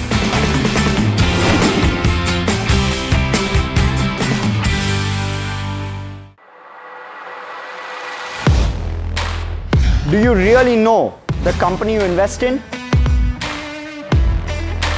What is the real picture behind presentations and claims? Is the outlook as rosy as the company claims?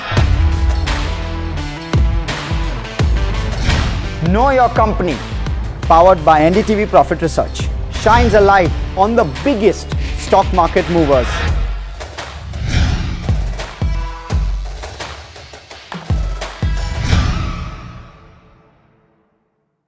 Tech has changed. So should your tech show.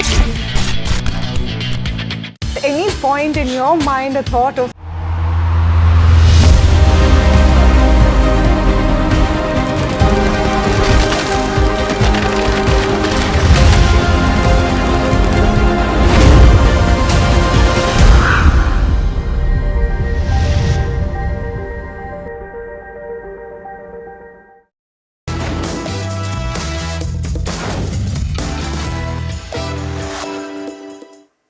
Hi, we're talking about Your Money Matters on NDTV Profit, and my name is Alex Matthew. A very old statement is that when two elephants fight, the grass suffers. And this is playing out in the healthcare space. You have an association of healthcare providers which has decided to stop accepting Bajaj Allianz policies for cashless services.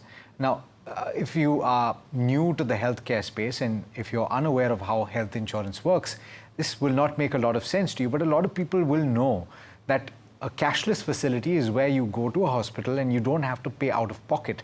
Because you have a health insurance policy, they will treat you in the event of a hospitalization based on what you have on your policy, based on the cover that you have. Now, if you are a Bajaj Allianz holder or policy holder, you don't have this available in a number of hospitals, and this is over 15,000 hospitals in India. We'll talk about what you should do if you are a customer, and we'll also use this opportunity to talk about health insurance in general. And joining me is Vishal Dhawan, the founder and chief executive officer of Plan Ahead Wealth Advisors. Vishal, thanks so much for taking the time. Let's talk about the issue first, right? We did speak with the AHPI representative, and they have certain contentions, and of course the company is hopeful of a resolution. I believe that there is some conversation, but it's unfortunate because the customers at the end of the day suffer. Yeah, I think it is a challenge, because what tends to happen is when you do end up having a hospitalization that takes place, you do want to spend your time focusing on helping with the treatment and the recovery. And very often, making decisions around what's the right course of treatment itself can be very stressful, because there could be alternative approaches that are suggested by doctors. And you need to go through finding the right doctor, finding the right treatment, getting, the ecosystem prepared for all of that. And then on top of that, you have to deal with money matters. Now, what tended to happen with a cashless facility, obviously, is that it tended to allow you to focus on all the other items and do away with focusing on the financial aspect of it, at least to a certain extent. And obviously, because the bill settlement was happening directly between the insurance company and the hospital, some of the more technical questions that could arise when a customer was interfacing could get solved easily, because insurance companies and hospitals could speak the same language. So I think when it does go away, it certainly creates a lot of additional stress beyond the normal stress that would anyway arise in these kind of situations. It's important to talk about all of the aspects that you've just described in a little bit more detail. And it's a great opportunity, despite the fact that we're speaking about this unfortunate situation, to help people understand why cashless is important, why health insurance itself is important.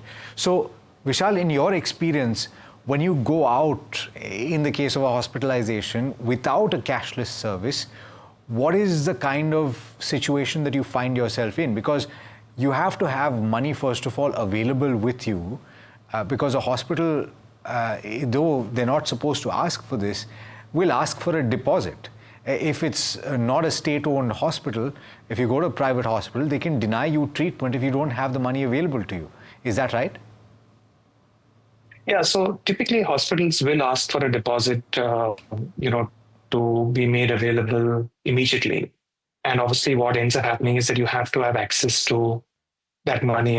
And this becomes even more critical when you have unplanned hospitalization events. When you have planned hospitalization events, let's say there's a surgery for which you have, gone into talking to a doctor, the doctor said, I plan to do a surgery next week, etc., etc. It's a very different process as compared to when you get into an emergency situation. Maybe it's the middle of the night and, there's been an accident in the family, or there's been a heart situation that seems to have arisen. So I think the approaches can be very different if you're planned versus unplanned.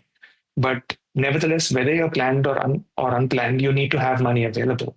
And therefore, the important thing that cashless procedures actually ended up doing is very often they allowed you to deal with the planned ones extremely well, and the unplanned ones also reasonably to a better extent because of the fact that there was already a tie-up between the hospital and the insurance company. I think where a lot of stress gets created by the event itself, I think the financial aspect sometimes can just move that stress to a very different level. And you then need to have money lying around. Very often, you need a credit card, for example, to be able to access to make your original initial payment, or maybe you have liquidity lying in your bank account, so that you can do a UPI transfer. Maybe you have, actually cash available with you, which you can use for that payment. So I think there's a lot of processes involved, but clearly at the start, you need to be putting out some amount of money so that the treatment can happen in the manner that it's supposed to happen. Yeah, important point. And so therefore, to draw the conclusion from what you've just described, it gets very complicated when you don't have cashless. That should be the first priority, to utilize cashless, to utilize a health insurance policy, because it opens a lot of doors for you right up front in the case of an emergency. Of course, in the case of a planned treatment, as you've pointed out, you have more time to plan. But when you're talking about cashless and when you're talking about selecting a health insurance provider, should you be aware of the network of hospitals? Should you be aware of which hospital you would go to in the event of an emergency? Absolutely. I think there are, some things that are well done or better done when they're planned well. And, you need to plan for emergencies also, as much as it makes it sound strange because, you would say an emergency is an emergency. So how do you plan for it? But you can do certain things. For example, very often when you have emergency health situations, time is of great essence. And therefore you need to know what are those hospitals that are in your vicinity, which would become your ports of first call. Because you want the treatment to start as quickly as possible. And in certain kinds of treatment, as you'd be aware, there are things like golden hours, etc., in which you need to get to the hospital and start the treatment. What you also want to do at the same time is know that, there could be preferred doctors that you have for treatment. And those doctors may be affiliated with certain hospitals and not be affiliated with other hospitals. And therefore, sometimes your choice of which hospital to go to would also be driven by the choice of doctor or medical professional that you want to deal with. And obviously, if your network of cashless hospitals and the hospital and the doctor that you work with are all in sync with each other, saying that, okay, this doctor is associated with this hospital is a part of the network for this insurance company, then it makes your life much easier because everything is in sync with each other. If not, then obviously there are ways out of it where you go out and do a reimbursement claim because you say that, getting to a hospital was more important than it being a network hospital. I will figure out how to make the payment initially and then get a reimbursement by giving the bills, etc. But I think it's important to think through how this would happen. And I think for a lot of people, they also need to keep in mind that they may have an independent health insurance cover, which may have a certain set of network hospitals, and then they could have a company cover or a corporate cover provided by their employer, which could have a different set of hospitals on it. And therefore, which of those insurance covers are you likely to use would also dictate how this process will work. And all of this is not possible to do instantly when an event happens because you're trying to focus on the patient. And that's why some of this planning in advance, maybe even speaking to family members saying, this is what we are thinking about. Let's say if something happened to me, this is what I'd like you to do. If something happens to you, this is what I'm thinking should be the approach to be taken. Are you okay with it? And I think that way the decisions can be very quick. Yeah. And time is of the essence, of course. That goes without saying. I will circle back to what to do if you don't have available cashless facility. But to that end, what should people who currently policy do? Should they look to port? It's not the easiest thing to do, is it, Vishal? Yes, I think it's not easy to do it. And what we need to keep in mind is that, by porting, you may not be able to permanently solve this problem because the list of network hospitals, for example, can change over a period of time. So there are hospitals which can go out of a network. There can be other hospitals that come into a network. Similarly, you could end up in a situation where there could be times where a particular insurance company, like Bajaj is facing right now, is not being given cashless. But that doesn't mean that a similar sort of thing could not happen to other companies as well. And therefore, what we need to keep in mind is that this is a moving item. And therefore, for you to be able to continuously port may be hard, because today, if you port from Bajaj and go to someone else, you might find that you run into the same problem with another insurance company at some point in the future. So you need to keep in mind that you'll have to do two things parallelly. One is build your own independent emergency fund solution to take care of events of this kind which can happen. Because you also need to remember that porting can only happen 45 days before your insurance premium is due. And therefore, let's say if you just paid your insurance premium to Bajaj and your next premium is due only 1 year later, then what do you do for the next 9-10 months is the question that needs to get answered. So I think porting may not be as simple a solution as possible. And therefore, you might have to look at the other alternatives to see how this can sort of come through. And that's where, even your company cover could be valuable, because a lot of times when we speak to families, they do not have enough information itself about their company covers. They don't know who's the provider, which is the network hospital, who all are covered, to what extent they're covered, how does it work in case there is an emergency. So I think a lot of this itself is missing, because somehow it always appears that emergencies will happen to someone else but will not happen to me. Yeah, I mean, you said it. I couldn't have said it better. So therefore, the point that you've just made, in the case of those people that have these policies, you might have to look outside of the network, right? For those that might just give you cashless. And beyond that also, you might want to build up on an emergency fund or bolster it till this resolution is found.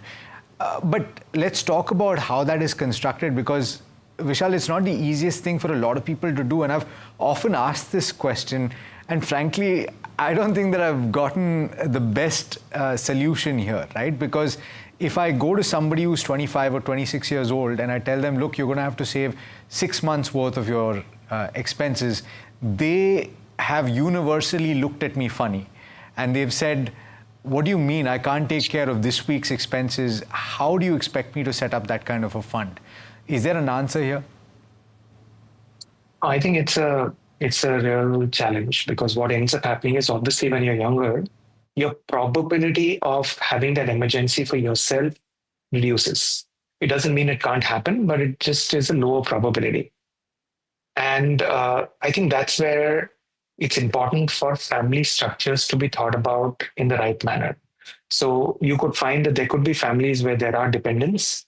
There could be, parents, for example, who need to be taken care of. In those cases, the question really is that, who's expected to create that emergency corpus? Is it the 25, 26-year-old, because he's the only one who has, who's the earning member, and the dependents or the parents or older are not earning? Or have they created their own emergency corpus for these kind of situations already? I think what we find very often is that families are not talking about this enough, either because it's a slightly sensitive area where you talk about things which are unpleasant, like a medical emergency, or it happens simply because everyone's assuming the other person's doing their job and their role. And therefore, there is no consolidated view being taken of this. And therefore, you could end up in a different situation as well, where two sets of people are taking two emergency funds and building it up parallelly. And therefore, as a family, you have too much emergency provisions getting created as compared to what you required. So I think, the thought that you need to take a very nuanced and a careful decision on this cannot be underestimated. I think the way to think about it is, once you've understood dependencies, how much corpuses have already got created, you now start to look at pre-existing conditions. Obviously, if there are pre-existing conditions that exist, let's say there's a diabetic in the family, someone has high blood pressure, someone's had a cardiac history, etc., then the need for this buffer may need to be larger simply because the probability of something like an emergency happening could be higher. No one knows whether it will or not, but the probability increases. And therefore, the way we think about it is anywhere between 3 months going all the way up to a year, maybe the tiered approach that families take. And one of the things that we found work well for younger people is that, if you tell them that first create the first 3 months of emergency, I think they don't have the patience for that. But if you tell them that out of every, sort of rupee that you save, can you put a part of it aside towards your emergency fund? And therefore you keep bolstering this over a period of time. And hopefully, the emergency doesn't come up so quickly. I think the acceptance is much higher when you tear this out rather than try to do it all in one shot. So to that end, how do you go about it? And where would you put this? Would you put it in different buckets, even within that emergency fund? And use, I know a lot of people use liquid funds. Some people are gravitating now because of tax purposes towards arbitrage funds. I don't know if that's the best idea because you would want to keep it very liquid, and arbitrage is T plus 1, right? Is it not? Or is it T plus 2? T plus 2. Yeah, T plus 2, right? So therefore you need to have availability of funds very quickly in the event of an emergency. And also, should you put your credit card into that? Because ultimately a lot of people say that you should go and swipe your credit card in the event of an emergency. Yeah. So I think there are many different ways that people can use it. And obviously, a lot of this depends on preferred approaches. So for people who have credit cards which have decent limits on them as well, I think a credit card initial swipe is a good idea, because what it does is it gives you access to the money immediately and allows you to focus on the core issue, which is getting the treatment started for the patient quickly. The challenge with credit cards is, of course, if your limits are already used up, or you tend to use this as a more permanent solution rather than just an immediate liquidity solution, saying that, in the next few days, while the treatment is going on, I will find the other sources so that I can pay off my credit card as quickly as possible. I think that's important to be clear about, saying use the credit card first, but use it very prudently and allow it not to roll over, because the cost of the credit can then otherwise be extremely expensive. Now, while this is happening, there are different approaches that people can do for their emergency fund provision. So either it could be a liquid fund, or it could be a savings account which has a linked fixed deposit to it. So there are these accounts which have a sweep in, sweep out facility where the money goes to a fixed deposit and then comes back out of it if needed.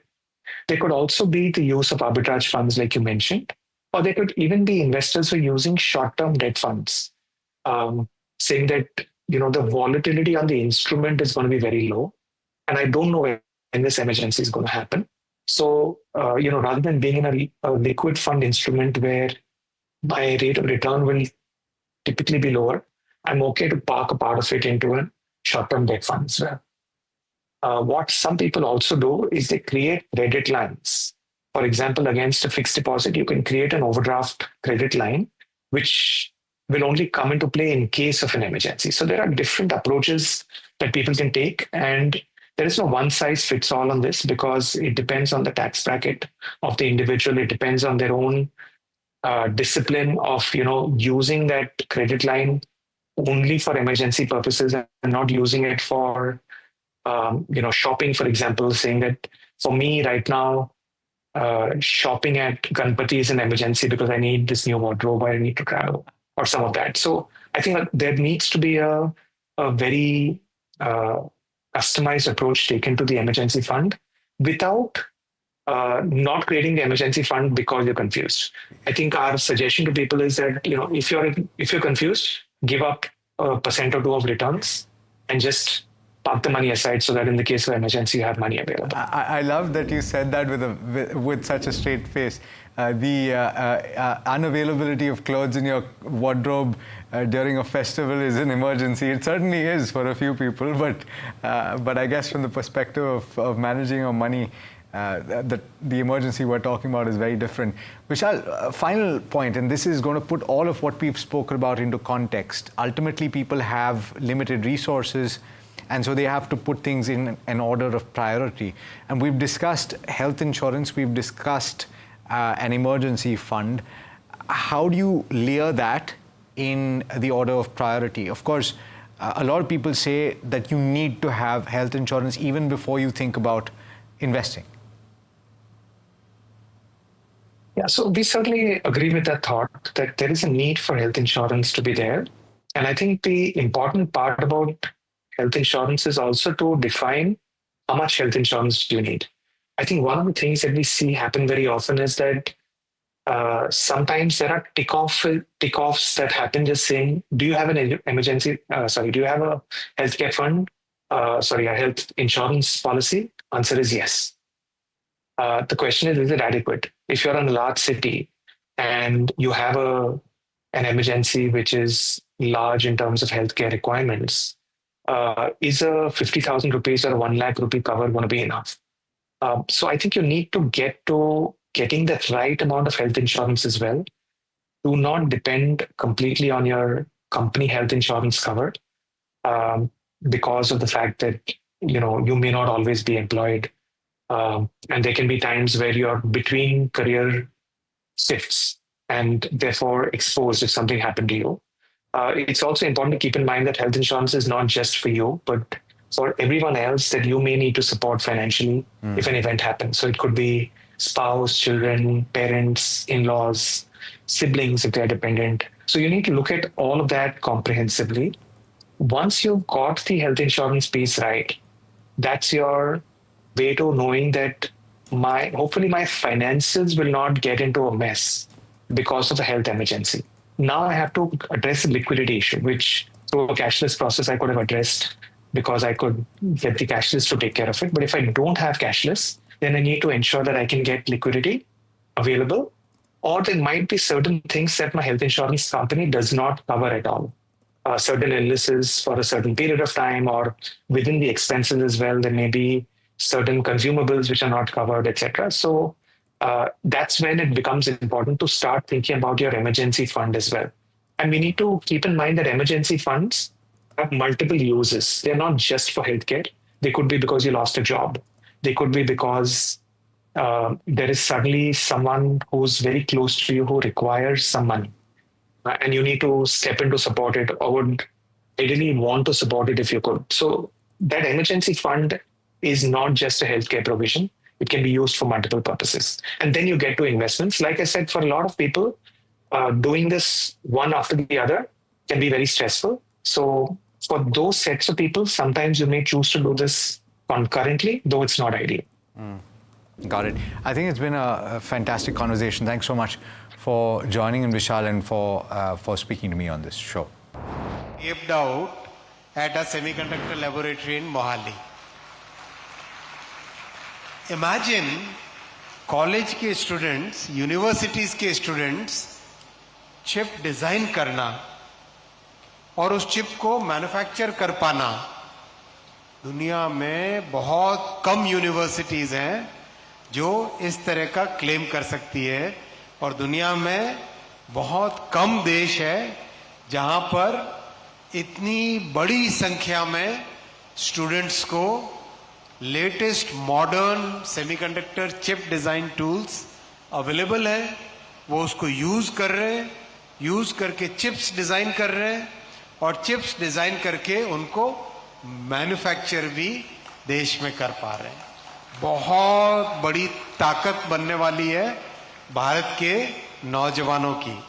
बहुत बड़ी ये strength बनने वाली है भारत की पूरे technical ecosystem में.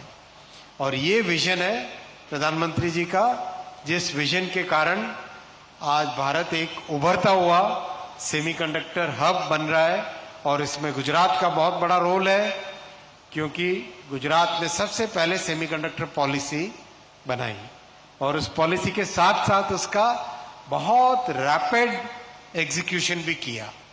मैं आप सबको बधाई देना चाहता हूं, और इस बहुत शुभ अवसर पर कंप्लीट सीजी टीम को, आईएसएम टीम को और गुजरात टीम को बहुत बहुत अभिनंदन. धन्यवाद.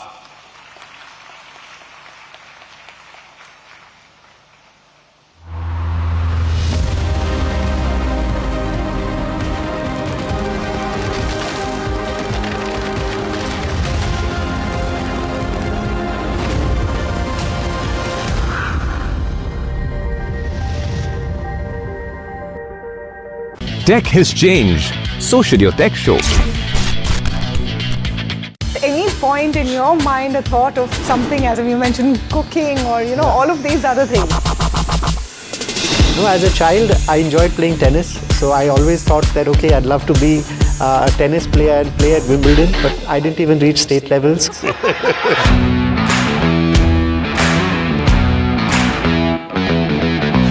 Biggest advantage and one biggest disadvantage of being in the position that you are as the next generation of a legacy business? I think the biggest advantage is long-term thinking. A negative, sometimes the perception of family businesses from the outside can be one where it lacks professionalism. The next generation in a family business is the most important generation for the future of that business.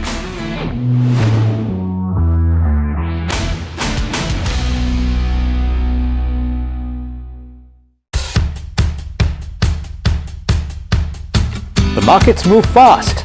And so should your portfolio. Expert insights, real-time stock picks. Do I buy Ola? Should I hold ICICI for the long term? Buy, sell or hold. The answers you need, straight from the experts. Callers from India and across the world. Connect live, ask, decide and invest wisely. Your portfolio, your future. Ask Profit.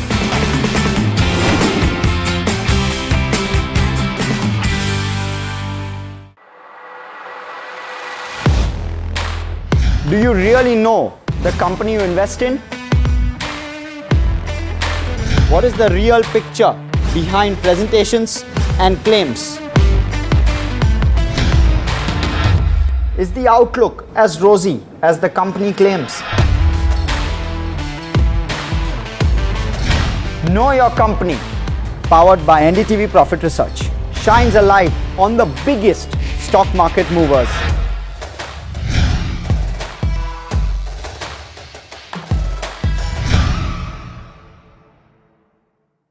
Tech has changed. So should your tech show. Any point in your mind a thought of something, as you mentioned, cooking or all of these other things? No, as a child, I enjoyed playing tennis. So I always thought that, okay, I'd love to be a tennis player and play at Wimbledon, but I didn't even reach state levels.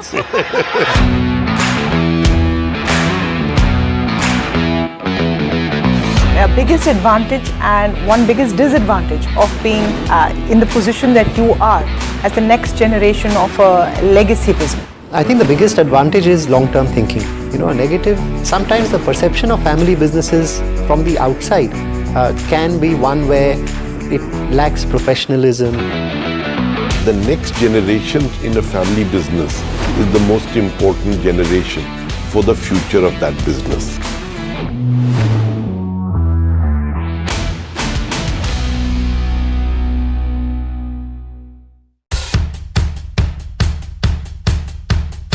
The markets move fast. And so should your portfolio. Expert insights, real-time stock picks. Do I buy Ola? Should I hold ICICI for the long term?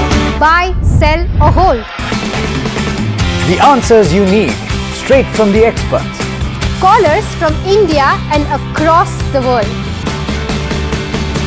Connect live, ask, decide and invest wisely. Your portfolio, your future. Ask Profit.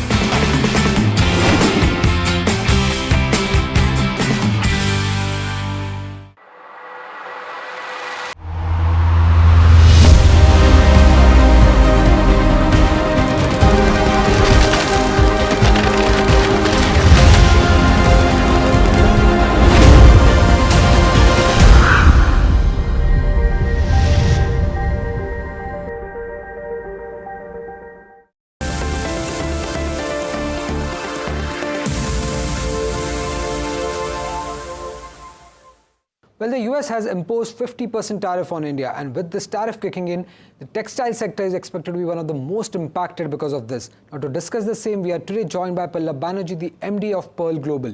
So, sir, in FY25, if you look at the exports to US from India of textiles stood at close to $25 billion US, and with this 50% tariff kicking in, what has been the early impact of the same on the industry? Have exports from India halted to the US?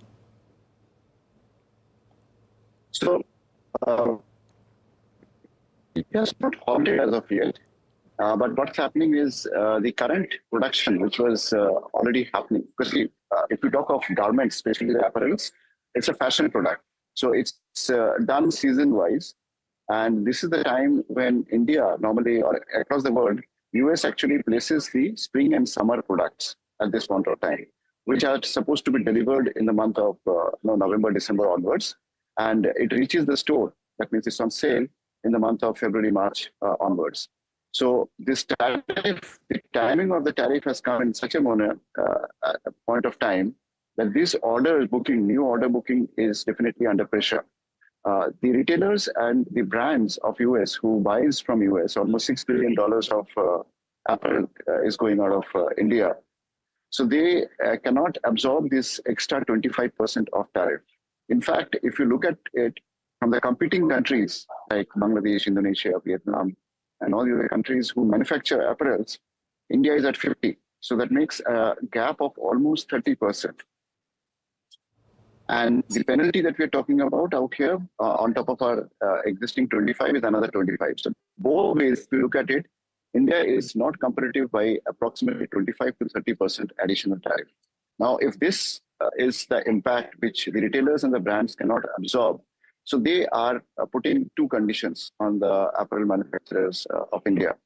Either to absorb this tariff, that means like we reduce our selling price by almost about 16% to avoid this 25% tariff. If you do the maths, like whatever we are shipping out at a lower price by 16%, after tariff would be same if this 25% tariff was not there. So they want that kind of price reduction, or they are pushing us, like for example, Pearl Global, the company that I'm representing, is we have manufacturing across the globe. We have in Bangladesh, Vietnam, Indonesia, and Guatemala, as well as India. So for a company like us, they're pushing us to shift the US manufacturing to other countries. Or if we're doing it out of India, then we somehow absorb this tariff burden. So that's where we are sitting. And yes, the people like who are not able to do either of these, they are going to lose the business. So this is what the situation is at this point of time. Right, sir. So are you suggesting for the sector as such, as a whole, that 25% of the tariff is something that US clients are ready to bear, but the additional 25 they are asking the Indian exporters to bear at this moment? Yes, that's correct. Well, first 25%, because if you see, all other countries are in the range of 19 and 20%.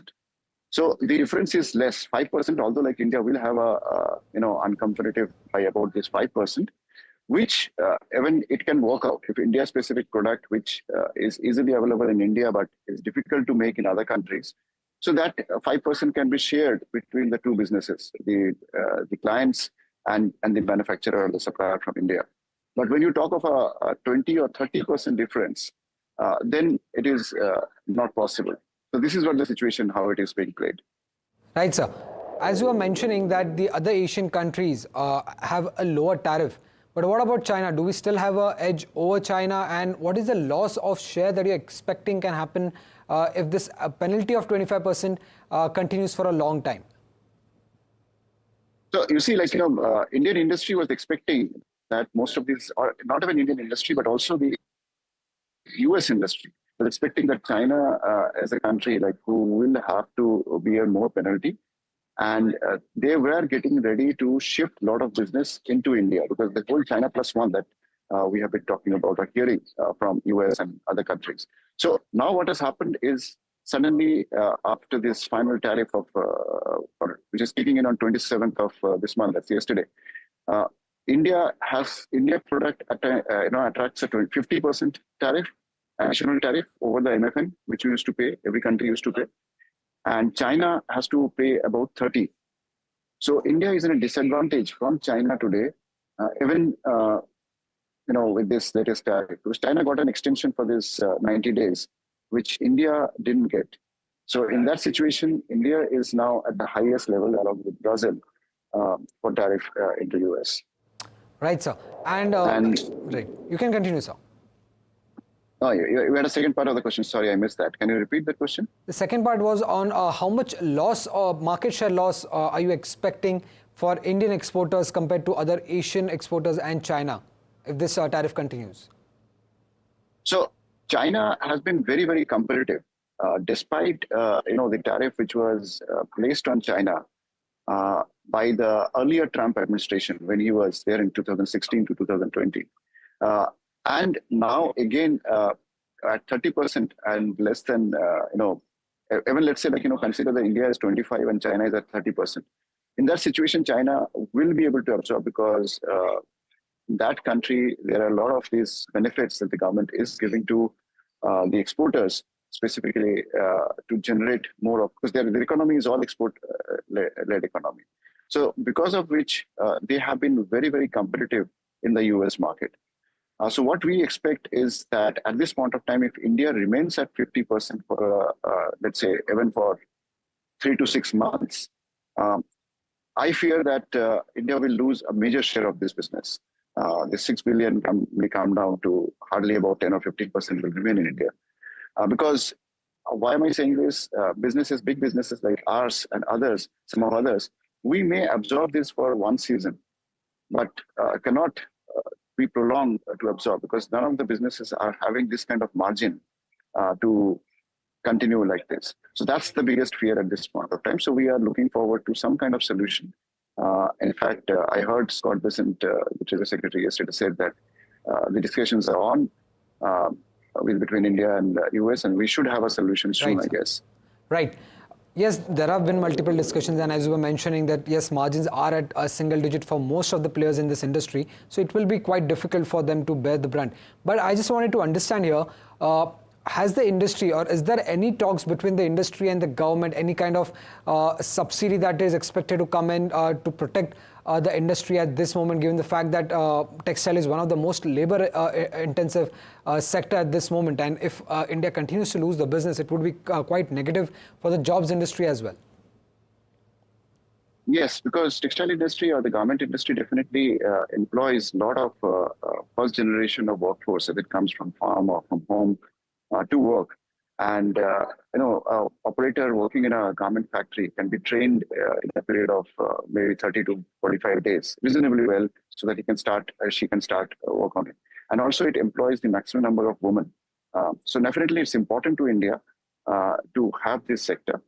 The government is definitely engaged with the various export promotion councils at this point of time to see what are the benefits that can be brought about. So we do expect and hope. But the most important part is that whatever has to be done now, immediately. If it is done after 3 months, we will lose a huge share of market. And to bring that business back into India will take many years. So that's the important part because, like this particular sector works season after season.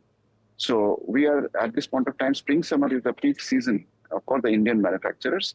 And if we lose this at this point of time, and if these US customers find a home in other countries for this same product, then to bring it back into India would be more difficult. Right, sir. So as you were mentioning that you have plans in various other countries, so you would look to shift your production from India to other countries, how much ever exports you're doing to US. Just wanted any ballpark number if you have for the $25 billion of exports that currently India is doing to US, how much of this could be shifted to other countries? This 25 includes many categories of product. So if you look at only apparel or the garments, that's approximately about 6 billion. Then we have textiles, then we have let's say the home furnishings. So it's a whole gamut of product which is talking about this 25. So I can give you a specific reply for the $6 billion, and also like as you said, like what is my company is doing. So what we are doing is that we do not want to lose any market share from our customers. So naturally, like the same product, if it is shipped out of India or manufactured in India, it attracts this additional penalty tariff. And that's if the customers are not willing to pay, then I have to make those production in other countries like Bangladesh, Indonesia, Vietnam, or Guatemala. So that way, like I will retain the customer. And then when this tariff is removed, then I can bring that product back into India. That gives me one more challenge, which is what is to happen now. The factories and the employees that we have now working, so what will happen immediately? So that's a big concern. We do have almost about 50% exposure of our total turnover into US market, and India is about 25% of our total top line. So that means if you see like almost 12.5% of our total top line is at this point of time at risk, which is placed in India.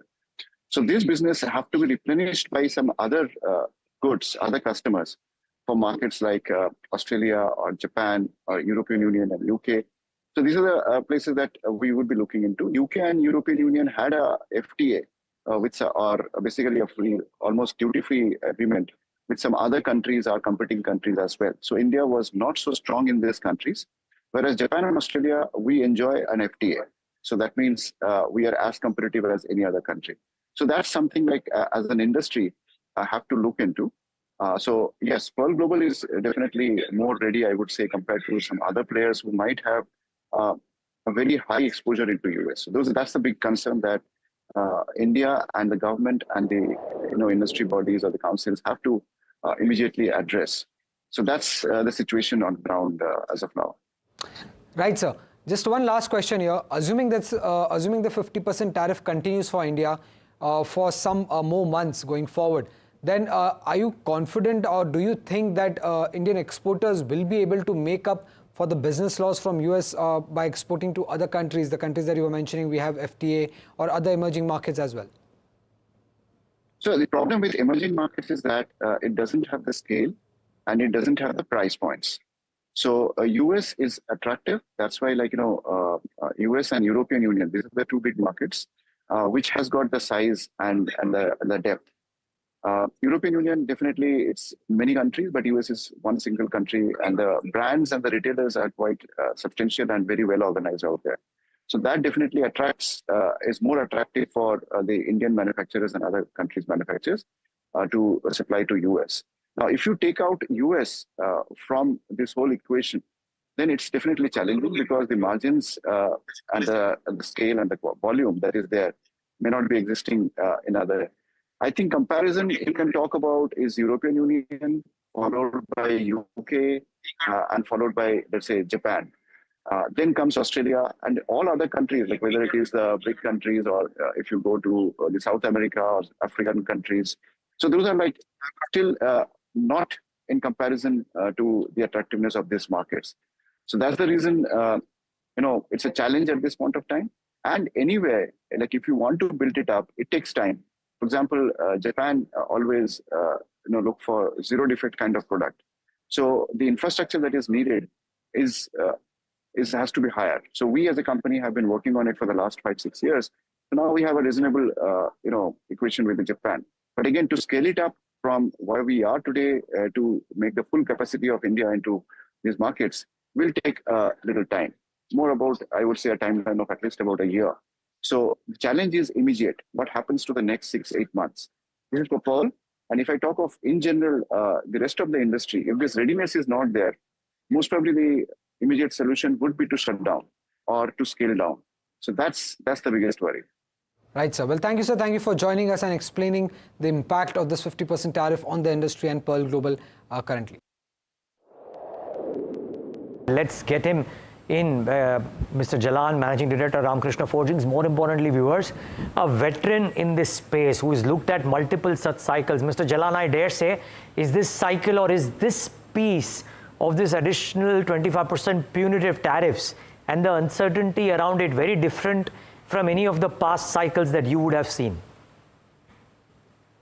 Yes, I think obviously this tariff is one thing which we had never imagined also when we started our exports. And I think this is punitive measure, I think, but all said and done, it's, I think, part of business cycle.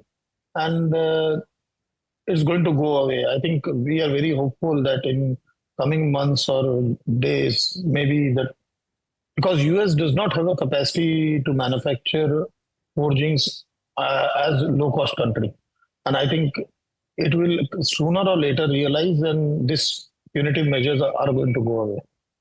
Mr. Jalan, when we were talking to some of the textile companies or one gems and jewelry company unlisted, but in this space, they were talking about some uncertainty as things stand around order bookings post the next 3 months. What is your experience, sir, in terms of your conversations with your key clients in the US? What are the conversations looking like? No, I think we don't see any uncertainty in terms of new order book or new order wins or new RFQ getting floated. Right now, the demand per se is on the lower side. And I think because of this uncertainty, the overall demand in the US economy is down in terms of passenger vehicles or trucks. The overall demand being down, that's the reason we are seeing less offtake. Otherwise, in terms of pulling out business or shifting business, we don't hear or see any incremental news coming out of US for us. Or I think I can say for entire automotive segment, I don't think there is an alternative to India in terms of the auto component sector. That's interesting. No alternative to India as well. Mr. Jalan, good morning. Hiral on this side. So let's understand. I mean, when you talk about RK Forging as well, the company has substantial exposure with regards to the North American market, right? And this particularly comes in from the commercial vehicle components which are used in Class 8 truck orders. Now, the question is your Class 8 truck orders is already under pressure over the last couple of months right now. It has been dwindling. So you're already seeing that kind of an impact that does come into companies like yours. Now, secondly, when you talk about the tariffs as well, the other aspect everyone is talking about is alternative routes in terms of other countries, which you can look at. Or secondly, looking at diversification in different sectors. What is the strategy that Ramkrishna Forgings is going to look at? No, we are not looking at any diversification in terms of our manufacturing facility is concerned. We are doing well with our customers, and I think we have been able to, in past couple of months post the announcement of tariff, been able to negotiate with most of our customers in terms of pass-through of the tariff quantum. And I think we are well on track in terms of our new order wins and new sectors within North America. So I don't see that as a challenge. Right now, the biggest challenge which we are facing it is on the demand side. I think with all this tariff and uncertainty, the demand within US for all kinds of vehicle, whether it is, it's not limited to trucks or Class 8. It is sectors as a passenger vehicle or light commercial vehicle, every sector is showing a downward trend. That is what is challenging for us. In terms of tariff, I think it is a cost impact, but it is a cost impact for the customer. And we are trying as best as possible to become more competitive in terms of doing more value engineering and doing all sort of engineering to reduce the cost of the product. But in terms of tariff, it is a pass-through for us. Okay, so tariffs will be a pass-through. The other question I have is... Sorry, Hiral, if I can just ask in one question. Mr. Jalan, appreciate it's a pass-through, but will there be takers for a higher-priced auto component product from India? I heard you say that there are no alternatives to India, but will there be takers if indeed the pricing is so high? So I think that's my answer earlier also. They don't have an option. Alternative. Okay. I think within US, I think you don't have a manufacturer, and in terms of auto tariff, it is uniform for all the nations across the globe. So 25% tariff is what everybody pays. The additional 25% tariff which has been announced is not applicable for auto components. So obviously we are limited to this 25%. No, so Mr. Jalan, so Mr. Jalan, one clarification over there, on the back of what Neeraj asked you, is there any supplier that could supply from Mexico as well? Because that has been taken as an alternative when you talk about auto components. And number two, when you talk about auto components as well, the tariffs do range from 25% to 50%, right? There are some components that do fall under the 25% bracket. There are some components that do fall under the 50% bracket. So anything that any clarity that you have on that front as to which are the components that fall under the 25% bracket, which are universal across the globe and which do come into the 50% bracket? So in terms of my company, I can say all my auto component exports fall under 25% category, and there is no export which falls under 50% category for auto components. Only forgings which fall under 50% category are non-auto forgings, which is particularly goes to oil and gas. So that is one sector wherein 50% tariff is applicable, and that is not today. That is the day oil, steel and aluminium tariff were announced as 50%. That tariff has been applicable. This 25% punitive tariff, which has been announced later on, is not applicable to any of them. So from day one, we knew the 50% and 25% auto tariff, 50% is for steel and aluminium, and 25% is for automobiles. So Mr. Jalan, would it be right to say that because 25% is a universal tariff across the globe, with regards to where auto components go, I'm talking about forgings, everyone's competitiveness continues to remain the same as it was, because they will see a similar kind of price increase, that cost competitiveness, so not major things that change around then? Yes, I think that's right. I think that is what we have been always telling, that it is going to be day as usual for everybody. Everybody has to ultimately go and pay this tariff, except for Mexico and Canada. But both these places also buy forgings. Today, out of my North American export, 80% of my forgings go to Mexico. So basically, the forgings which go into Mexico are converted into finished goods, and then they enter to US. So obviously, Mexico also does not have any large forging facility. So I don't think any pullback of order is going to, or we are going to see any cancellations of order. Whether it is limited to our company or whether it is limited to India, we don't foresee any major setback in terms of orders and inflows of new orders. Got it. Okay. Mr. Jalan, just trying to bifurcate this for the portion of the tariffs. Sorry if I'm repeating this, and sorry if I have to repeat it, but just wanted that clarity. For the portion of the products which might be subject to 50%, would there be takers at that higher price, or you reckon the supply chains might get shifted? So, like I said, whatever tariff is applicable at 50% is majorly for oil and gas and non-auto components, right, which fall under steel and aluminium. So that 50% steel and aluminium, 50% is applicable throughout the globe. Nobody has been given nobody has been given an exemption for this 50% for steel and aluminium. Got it. Whether it is China or anybody. So I think everybody will need to ultimately pay, other than creating a new manufacturing within US. Got it.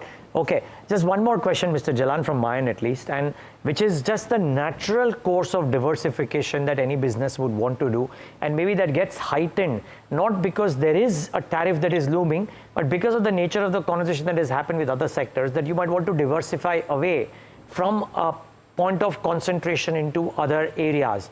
Are you contemplating that as well, Mr. Jalan? You're not hit by tariffs, but you may still want to do it as prudence. I think as prudent, we took this effort, I think 2 years back itself, when we started looking at more and more businesses from Europe and other places, Southeast Asia and other places. And I think we are working very diligently and very focused way in creating a parallel North American business platform within the Europe. And I think we are not far away. I think we should be in next 8 to 12 quarters reaching there, wherein our European operations or European businesses is going to be equal to or bigger to North American business. Right. Mr. Jalan, and when you're talking about, the demand as well, I was just looking at the Class 8 truck orders and it's actually reached a 16-year monthly low, while medium duty orders are the weakest since the outset of the pandemic. Now, even FTR, they've indicated that these numbers are coming in and it's seeing this kind of a downtick mainly on the back of tariffs. And secondly, the freight rates, everything is becoming a concern. Now, if this is the scenario that will continue, what is the kind of impact you will see overall in terms of FY26 and FY27? Because Class 8 trucks also is one of the biggest aspects that you actually supply to. No, I think if you see the August numbers which have come in the month of September, I think this has shown an uptick versus July, and that brings an optimism. I think with all these tariff issues right now behind us, I think people will now start living with tariff. I think the way forward, people will need to understand the way of life is tariff is not going to ever end. So I think it's going to be, at some point of time, there is going to be an inflection that we are going to get back to normal. We are not seeing peak, but we are going to get to normal of 16,000 vehicles a month. And I think maybe in next 3 months, maybe in 6 months, that's going to be there. But in terms of RKFL, I think with the new business wins within North America already starting to create revenue, and also within Europe, we are seeing in next 6 months to create revenue. I think we should be, I think we are looking at in next couple of months, worst days to be behind us. And I think we are going to be back on our track of growth. It's going to be interesting. 16,000 in the next 2 to 3 months. If you talk about Class 8 truck orders, that is an absolute rebound that the street would see as well. But thank you, Mr. Jalan, for being patient and speaking to us. Yes. That is an optimism an entrepreneur has to stay with. Absolutely. Optimism is what is the need of the hour right now.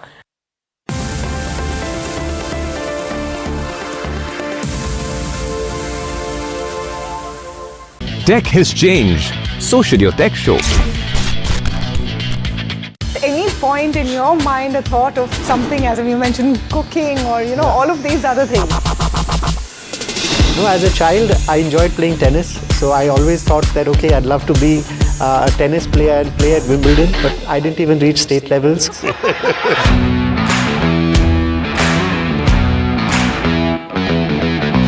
Biggest advantage and one biggest disadvantage of being in the position that you are as the next generation of a legacy business? I think the biggest advantage is long-term thinking. A negative, sometimes the perception of family businesses from the outside can be one where it lacks professionalism. The next generation in a family business is the most important generation for the future of that business.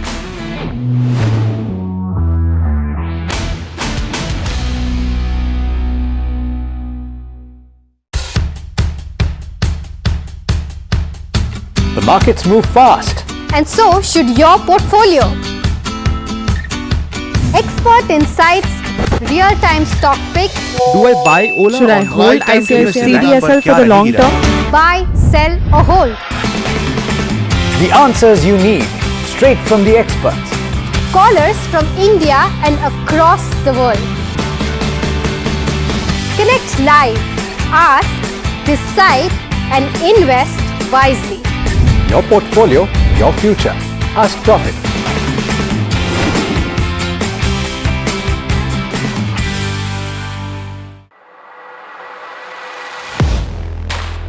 Do you really know the company you invest in? What is the real picture behind presentations and claims? Is the outlook as rosy as the company claims? Know Your Company, powered by NDTV Profit Research, shines a light on the biggest stock market movers.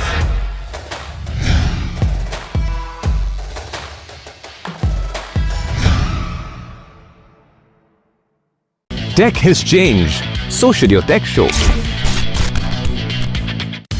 point in your mind a thought of something, as you mentioned, cooking or, all of these other things?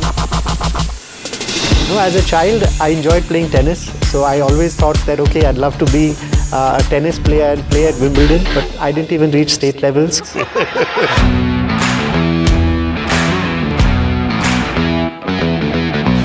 Biggest advantage and one biggest disadvantage of being in the position that you are as the next generation of a legacy business? I think the biggest advantage is long-term thinking.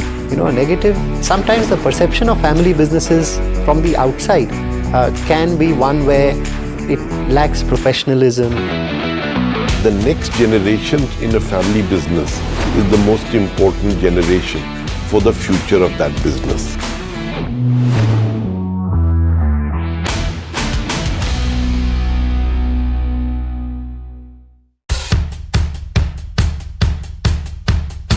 The markets move fast. And so should your portfolio.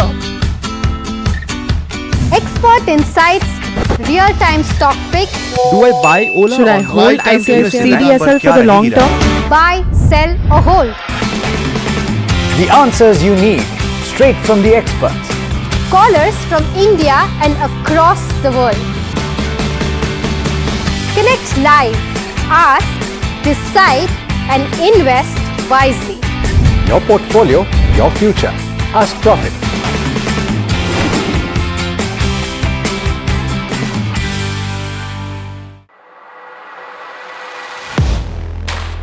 Do you really know the company you invest in? What is the real picture behind presentations and claims? Is the outlook as rosy as the company claims? Know your company, powered by NDTV Profit Research.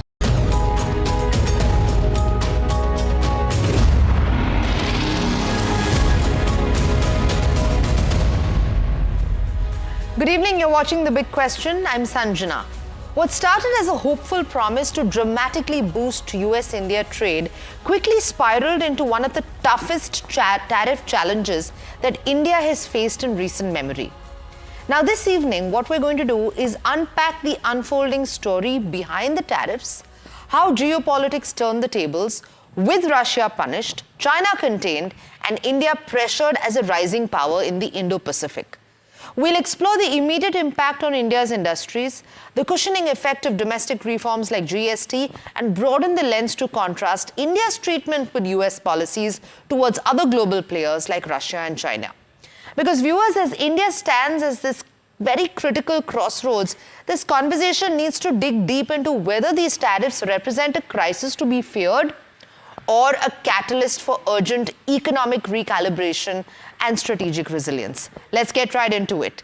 What began in early 2025 as an ambitious promise to turbocharge the US-India trade has quickly turned into a defining economic standoff. Prime Minister Narendra Modi's pledge to double bilateral trade to $500 billion by 2030 clashed with tough American demands over tariffs and market access, igniting one of the most severe tariff crises India has faced in decades. From an initial 25